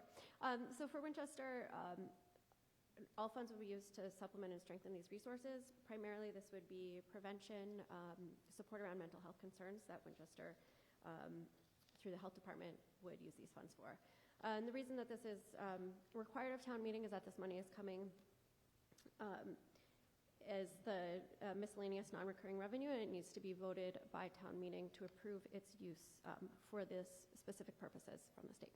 Thank you. Thank you very much. May we have a recommendation from VINCOM?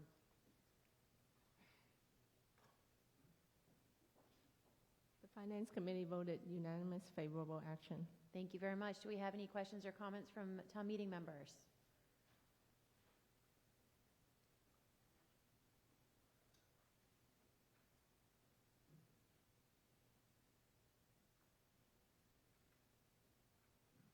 Thank you, Madam Moderator.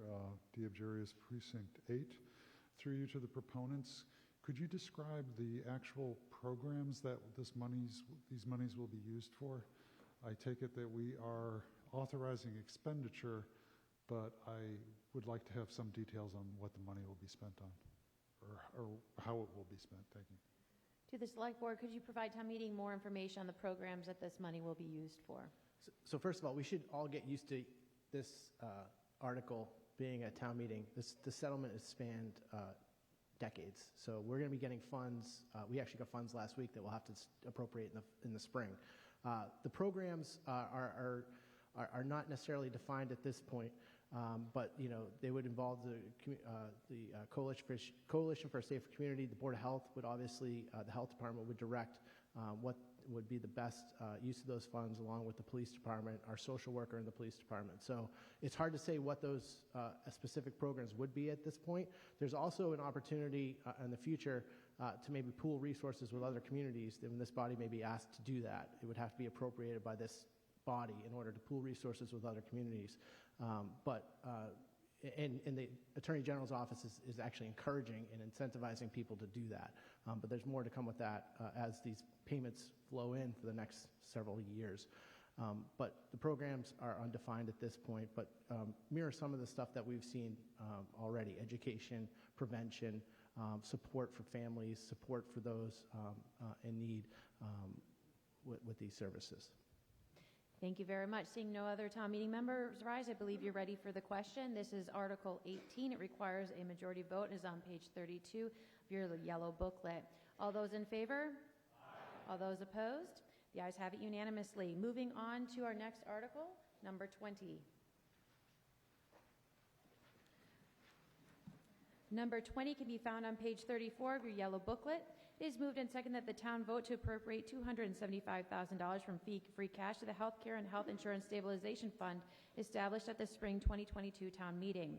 This is on behalf of the Select Board. The proponent, it requires a majority vote.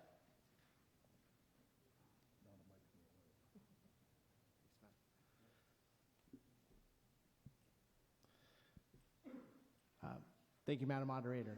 So Article 20 is funding the Employee Healthcare and Health Insurance Stabilization Fund that this body created in the spring of 2022. At that time, I came before you all and explained what this fund would be used for and why it was necessary. Essentially, we would set aside funds to offset unpredicted increases in employee health care expenses. In FY23, health insurance costs represents approximately 9% of the town's overall budget. Savings this fiscal year total at least $500,000 by switching plans. As we discussed in the spring, and you may have heard in different presentations at different times, this year we switched plans. which is not a small feat to do. It requires a lot of union votes and a process, but everyone agreed to do it. We switched to Blue Cross Blue Shield, and we're realizing those savings of approximately $500,000 at this point. We could save more. Right now, retiree open enrollment is going on, so we'll wait to see what those numbers are, but we're pleased that this has worked in order to prevent significant costs to the town. As I mentioned, these costs fluctuate from year to year. The town's current plan does not have the ability to lock in rates. For FY24, the town's rate won't go higher than the Maya average. A fluctuation can have serious impacts on the town's overall financial outlook. The funding of the stabilization fund will be used to help balance years with large increases in healthcare expenses. This is prudent planning to deal with likely future fluctuations. This graph shows you our healthcare costs all the way through FY22. And then for FY23, that is the budget number for this year. Those are not necessarily our costs. Like I said, we're likely to save $500,000 to $700,000 this year based on the switch. So that's just what we've budgeted in this graph. But you can see they're steadily increasing. As you can see in this, you'll see the actual numbers and the change. So if you go back to where we budgeted, the actual cost is $12,354,125 for FY22. That was a savings of about $275,000 than we budgeted in FY22. So what we're asking this body to do at this point is to transfer that turnback from the healthcare budget in FY22 into this healthcare stabilization fund to offset any future healthcare rate increases. Additional opportunities may be available after FY23 to increase this savings account, but certainly we feel that the FY22 turnback amount of $275,000 is worth putting in this account so we have some money set aside for potential rate increases as we move forward. Thank you. Thank you. May we have a recommendation from FinCom?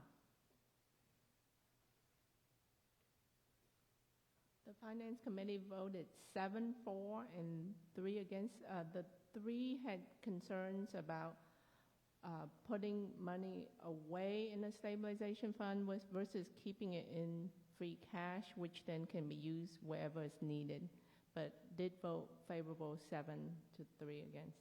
Thank you. Further on the question, town meeting members. Yeah. Mike Galvin, Precinct 2. Just a question, did you consider using any of these funds to move it into OPEB? Obviously we need to fund that at some point. But.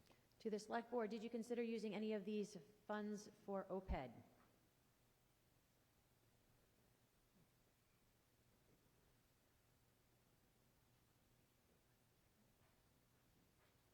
So since we had 0 in this account at this point, we did not consider moving it into OPEB. However, with the funds that and the savings we generate for FY23, it's very possible we could be here in the spring asking to do that because I think it would have a more meaningful impact with the amount we're saving this year versus the turnbacks from just last year. Thank you. Seeing no other town meeting members rise, I believe you're ready for the vote. This is on Article 20 on page 34 of your yellow book. Majority vote is required. This is to appropriate money for healthcare and health insurance stabilization fund. All those in favor?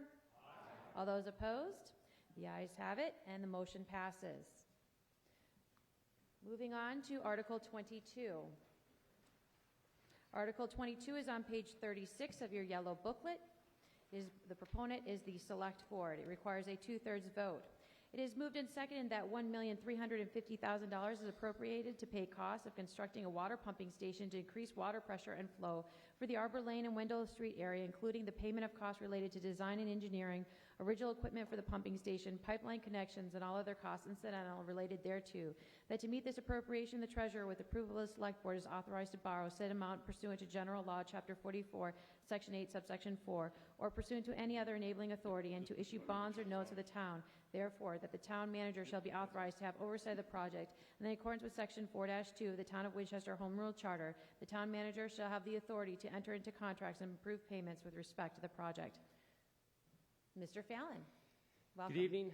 Thank you, Madam Moderator.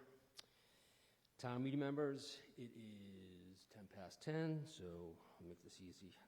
You may file this under Who Knew.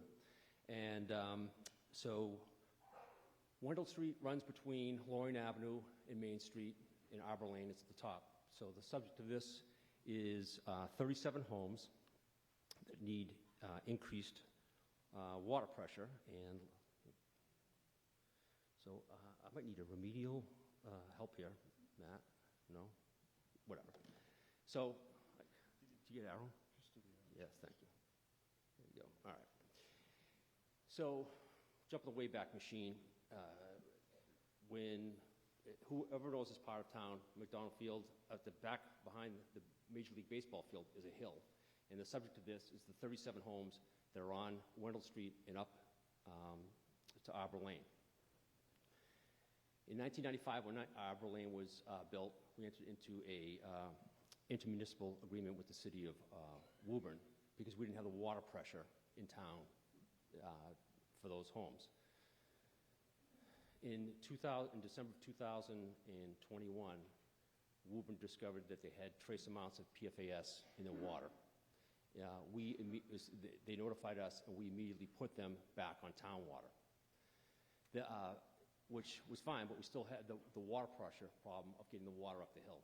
So we examined several different options and elected to go with a temporary pump versus having individual pumps put in the homes.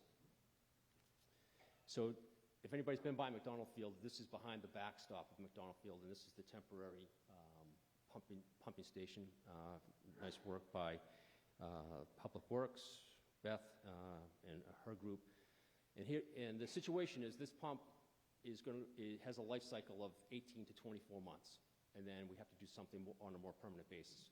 So the funding request tonight is for engineering and construction of a new facility and a new pump. And that pump should last 25 to 30 years.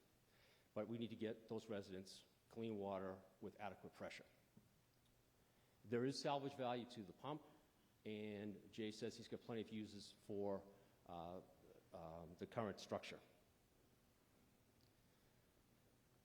So let me just see here. When we look at this, we spread it out over 15 years. The approximate cost at today's interest rates would be $125,000, and that would be paid out of the Water and Sewer Enterprise Fund. We expect to start construction next spring, and it would take about a year. So the money's for engineering, construction, and take any questions? Thank you. Thank you. May we have a recommendation from FinCom? The Finance Committee unanimously support this project. Any questions or comments from the meeting? Not seeing anyone rise, I believe you're ready for the vote. It requires a 2/3 majority vote to pass. This is Article 22 on page 36 of your yellow booklet. All those in favor? Aye. All those opposed? Motion passes, and we move onward to Article 25.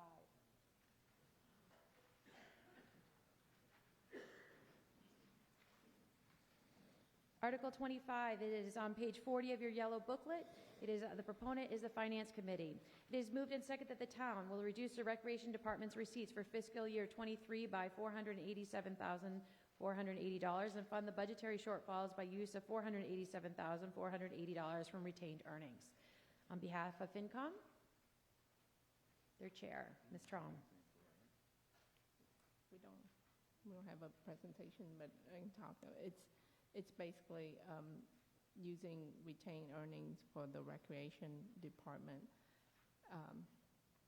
and they have a need to use the money to increase programs.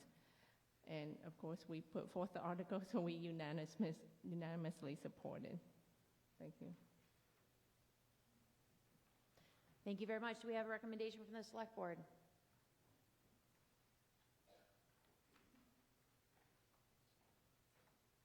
Select Board unanimously supported this article. Thank you very much. Do we have any questions or comments from the town meeting? Not seeing anyone rise, I believe you are ready for the vote. This is Article 25 on page 40 of your yellow booklet. It is to increase or reduce the fiscal year 2023 Recreation Enterprise Fund. All those in favor? Aye. All those opposed? The ayes have it and the motion passes. Moving on to Article 29. Article 29 is the Personnel Board. There are multiple motions on here. They will present all the articles at once.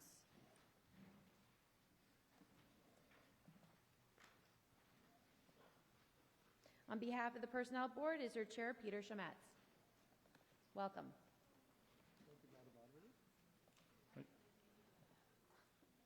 Once they didn't. I haven't. What the heck? Hold on 1 second, please. No, I want to close that little window and it freezes the program. This little goofy box. You can drop it down to move it forward and back or right and left. Okay. Good evening. I guess we're about to go home. I'm not the last article of today. You're not the last one tonight. The next one's easy. I checked. All right. So the Personnel Board article. Here we go. There are seven motions. The first four follow a familiar pattern in which we vote in a new contract and then we vote in the money to pay for it in the current year. The last five are sort of pen and ink. We'll get to them, but they're simple. Okay, so the first contract that we're voting on is the firefighters union contract. The basic contract has that they're 2.5%, 2% in the current fiscal year, 2.5% and 2.5% in the following two. And below that, you can see the effect that has on the base salary. Now, also baked into these increases are a leftover article from the last contract. You may not remember it. I didn't remember it immediately, but there were added steps at the top of the firefighter scale that kicked in right after the contract ended. On Personnel Board, we didn't understand how you could have a clause that was after the contract, and then quickly ignored it. However, it did kick in, and so what you're seeing and why the numbers in the year over year are greater than 2.5 are the combination of the added two steps at the top of the salary level. Inclusive in the contract is a number of stipends and changes to stipends. First off, you have the addition of the Juneteenth holiday. Since the fire department doesn't get to take the holiday off, they staff the holiday and it comes under the standard holiday rules. So that has an effect of added overtime at roughly about $26,000 a year. Next, you have an increase in the levels of stipend for all of the firefighters because they need to have a hazmat operational certification. That went from 1.32% to 1.5%. And next was the addition of a paramedic coordinator. That's one employee, and that stipend went from 4.5 to 9%. That coordinates the coverage of the paramedics at the fire department. The next one is a new training license or a new stipend that goes to the commercial driver's license trainer. I believe this works because the way this works is that the state of Massachusetts has changed the requirements for holding a commercial driver's license. And as such, all of the employees in town, all of the firefighter employees who have commercial driver's licenses need to go take a class in order to update that license. That course is expensive, and the town felt that it was less expensive to have one firefighter be a trainee and therefore do all the training at home rather than send everybody off for the course. So that's what that covers. The next is the increase in cost for having trainers who can train in CPR, advanced life support of various kinds. And so that's the next one. And finally, there's an increase in longevity, which I believe just affects, I'd have to check. But anyway, that just has a one-time cost of $2,800. The combined combination of all of that over the course of the 3-year contract is something greater than $887,000. All right, so that's the end of motion 1. Motion 2, as I said, covers the amount of money that we need to appropriate within this year to cover the retroactive portion and the remainder of this fiscal year, and that's about $120,000. Well, it's $120,719.04. That's going to be moved out of the unallocated wages fund and into the fire department personnel fund. Okay, the next contract is the custodial union. For the custodial union, the base increases 2%, 2.5%, and 2.75 in the 3 years that are covered by this contract. The custodial union had the additional steps, but in addition, it also had the bottom 2 steps removed, which meant that anybody who was in the bottom 2 steps were immediately moved to what was the 3rd step and now becomes the 1st step. I'm going to have to, this is a strange thing for somebody in my business with my background, but I found this too complicated to actually unravel. So the numbers that you are seeing there include both the step changes from the previous contract and the normal step changes that would have taken place had there been no contract. So the numbers you're seeing here are a little bit higher than the actual effect of the contract due to the fact that we are including step changes that would normally have taken place. But as you can see, so anyway, that's the salary portion. There is the Juneteenth holiday in this case, since school is not in during those holidays, has no effect. The amount of money that's being paid for shift differential increases 5 cents in the first year, 10 cents in the next 2 years, and has an overall effect of about a little more than $9,000. And the longevity, there's an increase in longevity for everybody who's worked more than 10 years, and that has an overall effect of about $18,000 over the course of the contract, for a combined total of exactly 360. Well, it's never going to be exact, but $361,672.28. Motion 4 again is paying for the effects of this contract within this fiscal year, going back to the beginning of the fiscal year and running the rest of it. That's what you'll be voting is moving for $42,121 from the unallocated wage budget to the DPW personnel budget. Okay. Motion 6. Wait, I think I missed a bunch of motions here. Okay, motion 5.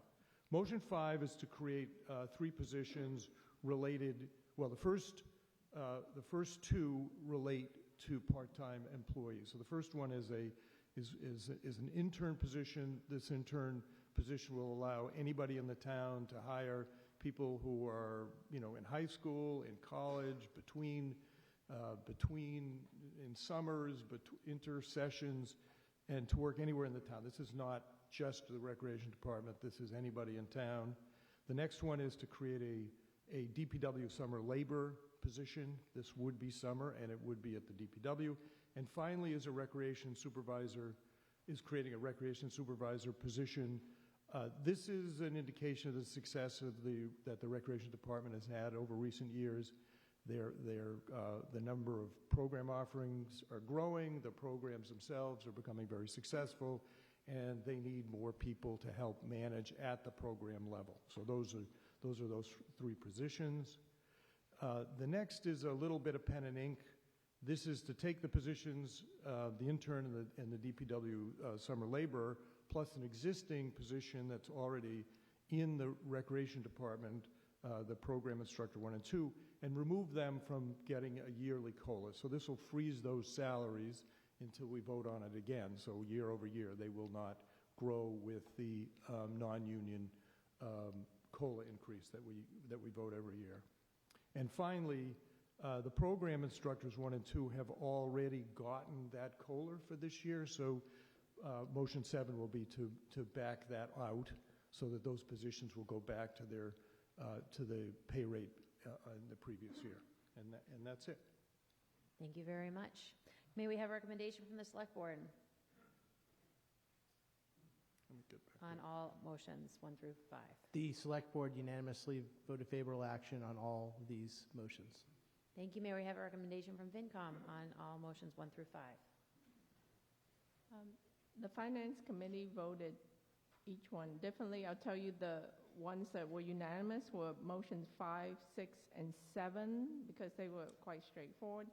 Can you clarify? Excuse me. Could you clarify there is no 6 and 7 motion? Sorry.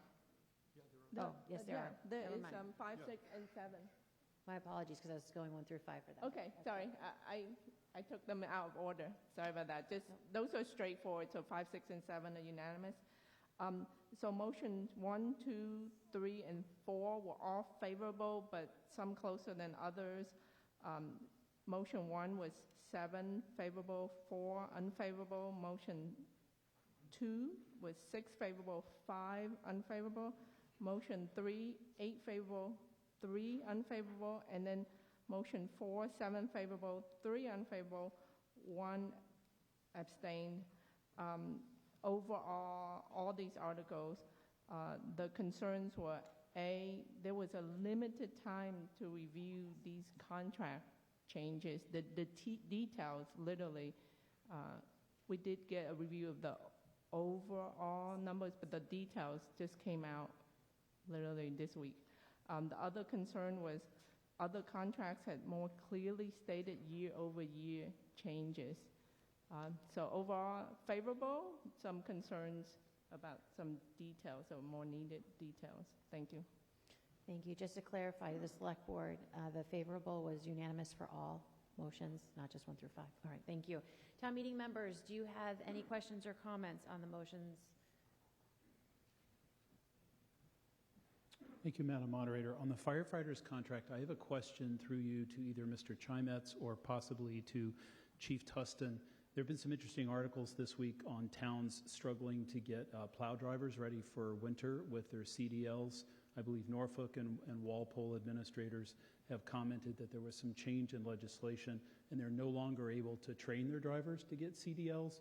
But I understood from Mr. Chimetz's presentation, perhaps there's a stipend or something, so we're still training within the fire department. I'm just curious, has there been some legislative change? Is this something we're actually still allowed to do? Is it maybe unique to the fire department? My understanding is towns that used to train for commercial licenses are struggling now to do that. Thank you. The proponent, Mr. Chimetz, would you like to take the question to provide more information to town meeting regarding CDLs? Yeah, my understanding is this is in response to that change. So the change makes, I guess it's now a little bit more complicated. Now I'm freelancing, but I believe it's now a little bit more complicated to get to re-up your CDL than to re-up your regular driver's license. And as such, in order to save the money that we would have to spend if we sent everybody out, we are now upgrading our internal training so that we can do the training in-house. Thank you. Seeing no other town meeting members rise, I believe you are ready for all the motions. I'm going to read each one individually. A majority vote is required on each one. Just for everyone's clarification, this is the handout you received with your yellow booklet that has the motions included in it. And so I will read each one.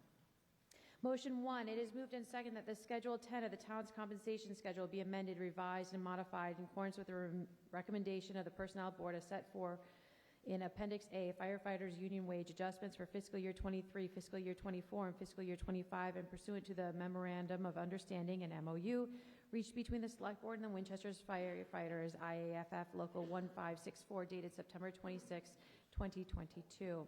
All those in favor? All those opposed? The ayes have it, and the motion passes.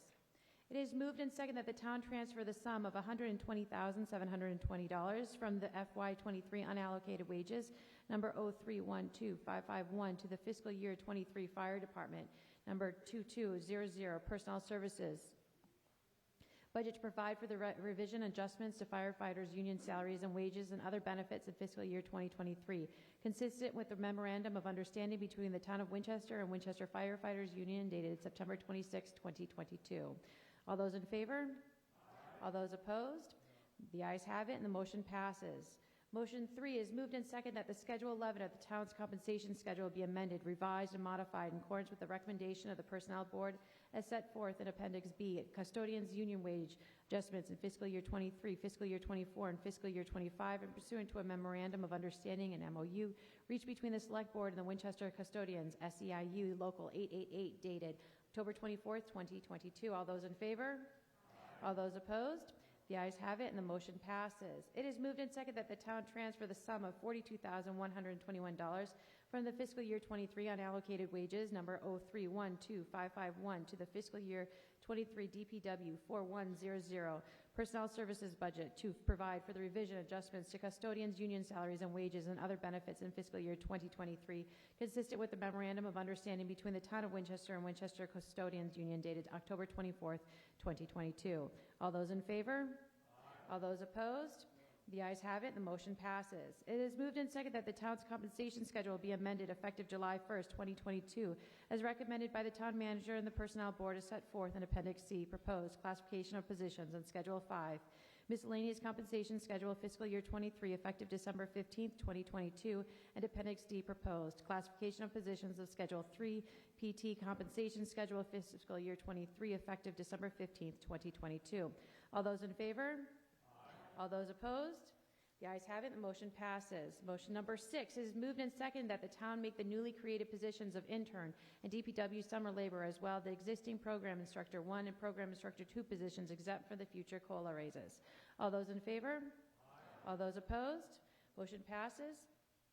Moving on to motion number 7, it is moved and seconded that the town revert the program instructor 1 and program instructor 2 to the June 1st, 2022 rates, effective December 15th, 2022, which do not include the COLA raises that took effect on July 1st, 2022. All those in favor? All those opposed? Motion passes. Moving onward to our final article of the evening, we have Article 30. Article 30 is moved and seconded that the Communications Study Committee, having discharged its duties and submitted its reports, is dissolved. The proponent of this article is the Select Board.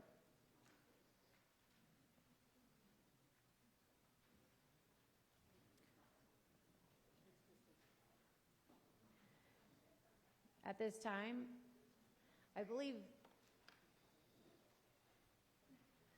you need to make a motion.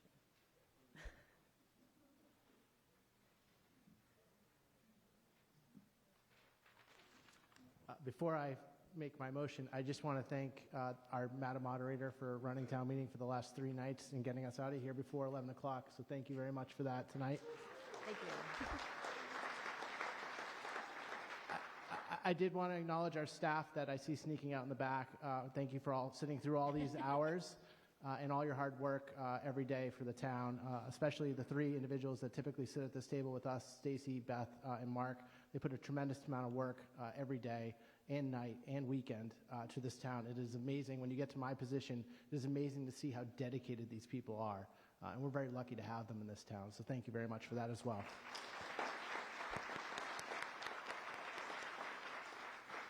With that, I'll make a motion that the Communications Study Committee, having discharged its duties and submitted its report, be dissolved. All those in favor? All those opposed? I would like to take, motion passes unanimously. I'd like to take a moment to thank the Communications Study for all their work that they did on behalf of the town meeting to provide us additional information on communication. I would also, before we adjourn, I'd like to make sure that we give it a thank you again to Chief Chustin, Jay Gill, and Brian Zucchelli for all their work and support that they've provided this meeting. Thank you also. Yep.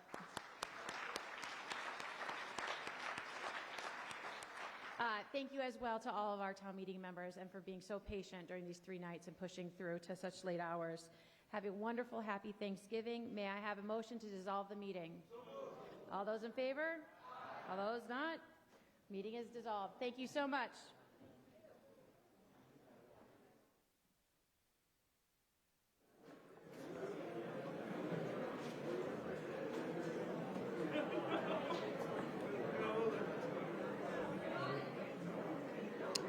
Good evening once again, ladies and gentlemen. I'm Alan Iden here at the Winchester High School, and you've just seen Winchester's fall town meeting in its final and third and final session just wrap up. So let's go and recap what has happened tonight.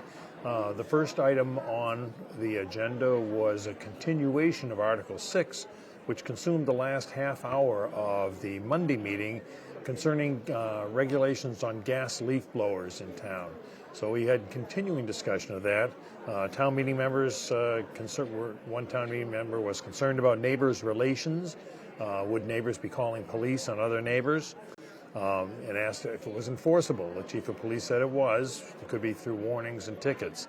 Another town meeting member made a motion to remove the registration requirement that was in there to require landscapers to register to use gas leaf blowers. The question was moved at that point, which was to a motion to shut off debate on it. It was passed, and then it realized, the moderator realized it needed a 2/3 vote, so it was re-voted, and it lost. So the debate went on. Another town meeting member said it unfairly targets an industry of landscapers who have trouble getting help. Another town meeting member said it was not a ban, but a reasonable limitation.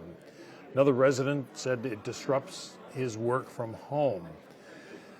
Another motion was made to move the effective date from June 1st, 2023 to January 1st, 2024. That did pass. Another attempt to move the question and shut off debate failed. However, a motion by Bob Deering to indefinitely postpone it. Obviously, town meeting members were getting a little tired of the debate, and there was comments that there was more work that needed to be done on this, more outreach and more study on it. So the motion to indefinitely postpone it was passed by 87 to 62.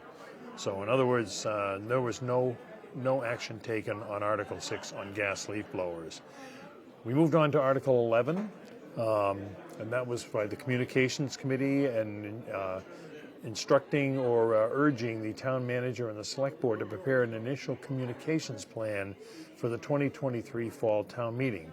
We heard from Lance Grensevac that it was not a mandate, but to improve communications to the residents. And the comment was made that newspapers, which used to be the primary way that residents were informed of what was going on in town, have faded, and that the town needed new routes to inform. He listed the issues, a lot of issues facing the town right now, and the need to inform the residents and the town meeting members. That passed. Article 12 and 13 were related to the construction of a new Lynch Elementary School. Article 12 asked the town to reallocate approximately $1.5 million was appropriated by a prior town meeting for a feasibility study for the Mass School Building Authority. But $500,000 was left unspent because of the restrictions put on that and needed to be released. We heard that an architect has been selected for the new Lynch School, which is the same architect as the Vincent Owen School. We also heard it was a very challenging site. These two articles were being considered together. We got to look at the design of the new school. We heard it was a very sustainable design. The new school will be built on the existing playfield and the current building demolished when it's complete. The design would be done in 2023, bid in the fall of 2023, and should be completed by school opening in 2025. The total project cost was $94 million. The town is anticipating a MSBA grant of $17 million, so a net cost to the town of $77 million for the whole project. The taxpayer impact on an average household would be about $700 per year, we heard. The select board supports it wholeheartedly, just said that the delays will just cost more, and said a great team is ready to go on this. He also mentioned that traffic improvements to the two neighborhoods abutting the school will cost about $2 or $3 million. Finance Committee voted favorable action to move forward in the next 2 months before the January vote. So Article 12 was passed. Article 13 was the article to appropriate $94 million to the for the Lynch School construction project, subject to approval next month in January of an override vote, a townwide override vote to fund it. And we also heard that there were some questions about the inflationary pressures on it, and we heard that they believe the contingencies built into this budget will cover those costs. So 12 and 13 were passed. We went to recess. We returned Article 23 that was removed from the consent agenda back into the consent agenda. So we moved on to Article 16. So we learned that in 1991, some 30 years ago, the property on which the Griffin Museum stands was leased on a 100-year lease to the museum. The property belongs to the town. But at that time, a $200,000 endowment fund was established in case the tenant defaulted on it. And as Selectman Mucci said, in case they weren't sure in 1991 whether this was going to be a going proposition. That money was allowed to be invested. It's now worth about $240,000. So the Griffin Center would like to have about $100,000 to $150,000 of that released from the endowment for upgrades and repairs to the museum. We heard from Selectman Mucci, Chairman Mucci, that the museum is a treasure and a detailed asset. He detailed the asset to the community, the number of programs that have been brought to the town, the generosity of the museum, and the fact that people travel from all around to come to this museum. So that was Article 16 that passed, allowing the museum. Apparently they will be doing a fundraising for this for improvements and repairs to the building and the grounds. Article 18, we learned that the town is going to receive about $540,000 between now and 2038 because of a settlement with the opioid suppliers. That we get to about $38,500 is now been received, and it's going to go for treatment and support of addiction and prevention and substance abuse, generally by the Board of Health and by the Coalition for a Safer Community. Article 18 was passed. Article 20 was the next one. The town had about $275,000 in excess funds not spent on health care this year.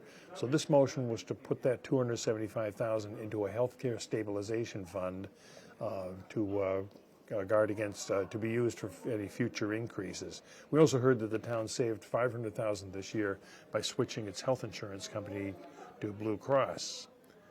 That passed. Article 22 was an appropriation of $1,350,000 for a water pumping station in the Wendell Street area.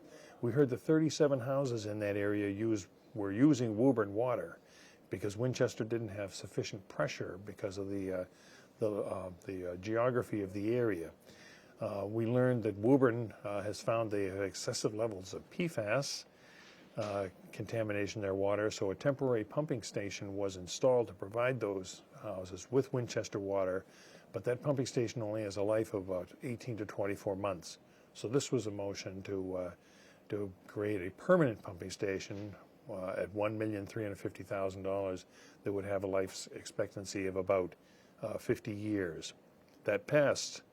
Article 25, to use $487,000 in retained earnings for the Recreation Department. We heard about some of the more successful programs of the Recreation Department. That passed. And the final substantial article of the night was the report of the Personnel Board. The chairman reported on the firefighters' contracts and the changes and funding.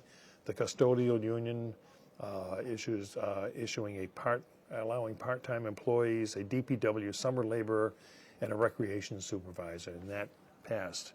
Article 30 was mostly a housekeeping article to the Communications Committee was dissolved, and that wrapped up Winchester's fall town meeting in 3 sessions. Moderator moved that quite well to get us done, and that wraps up our coverage of Winchester's fall town meeting. So for all of us at WinCam, we thank you for watching and hope we've been informative. We want to remind you also that you're watching WinCam, which is Winchester's viewer-supported television. So to learn more and how you can support our mission, go to www.wincam.org. So for all of us on the WinCam organization here, I'm Alan Iden. I want to thank you for joining us and wish you and your families a very, very happy Thanksgiving.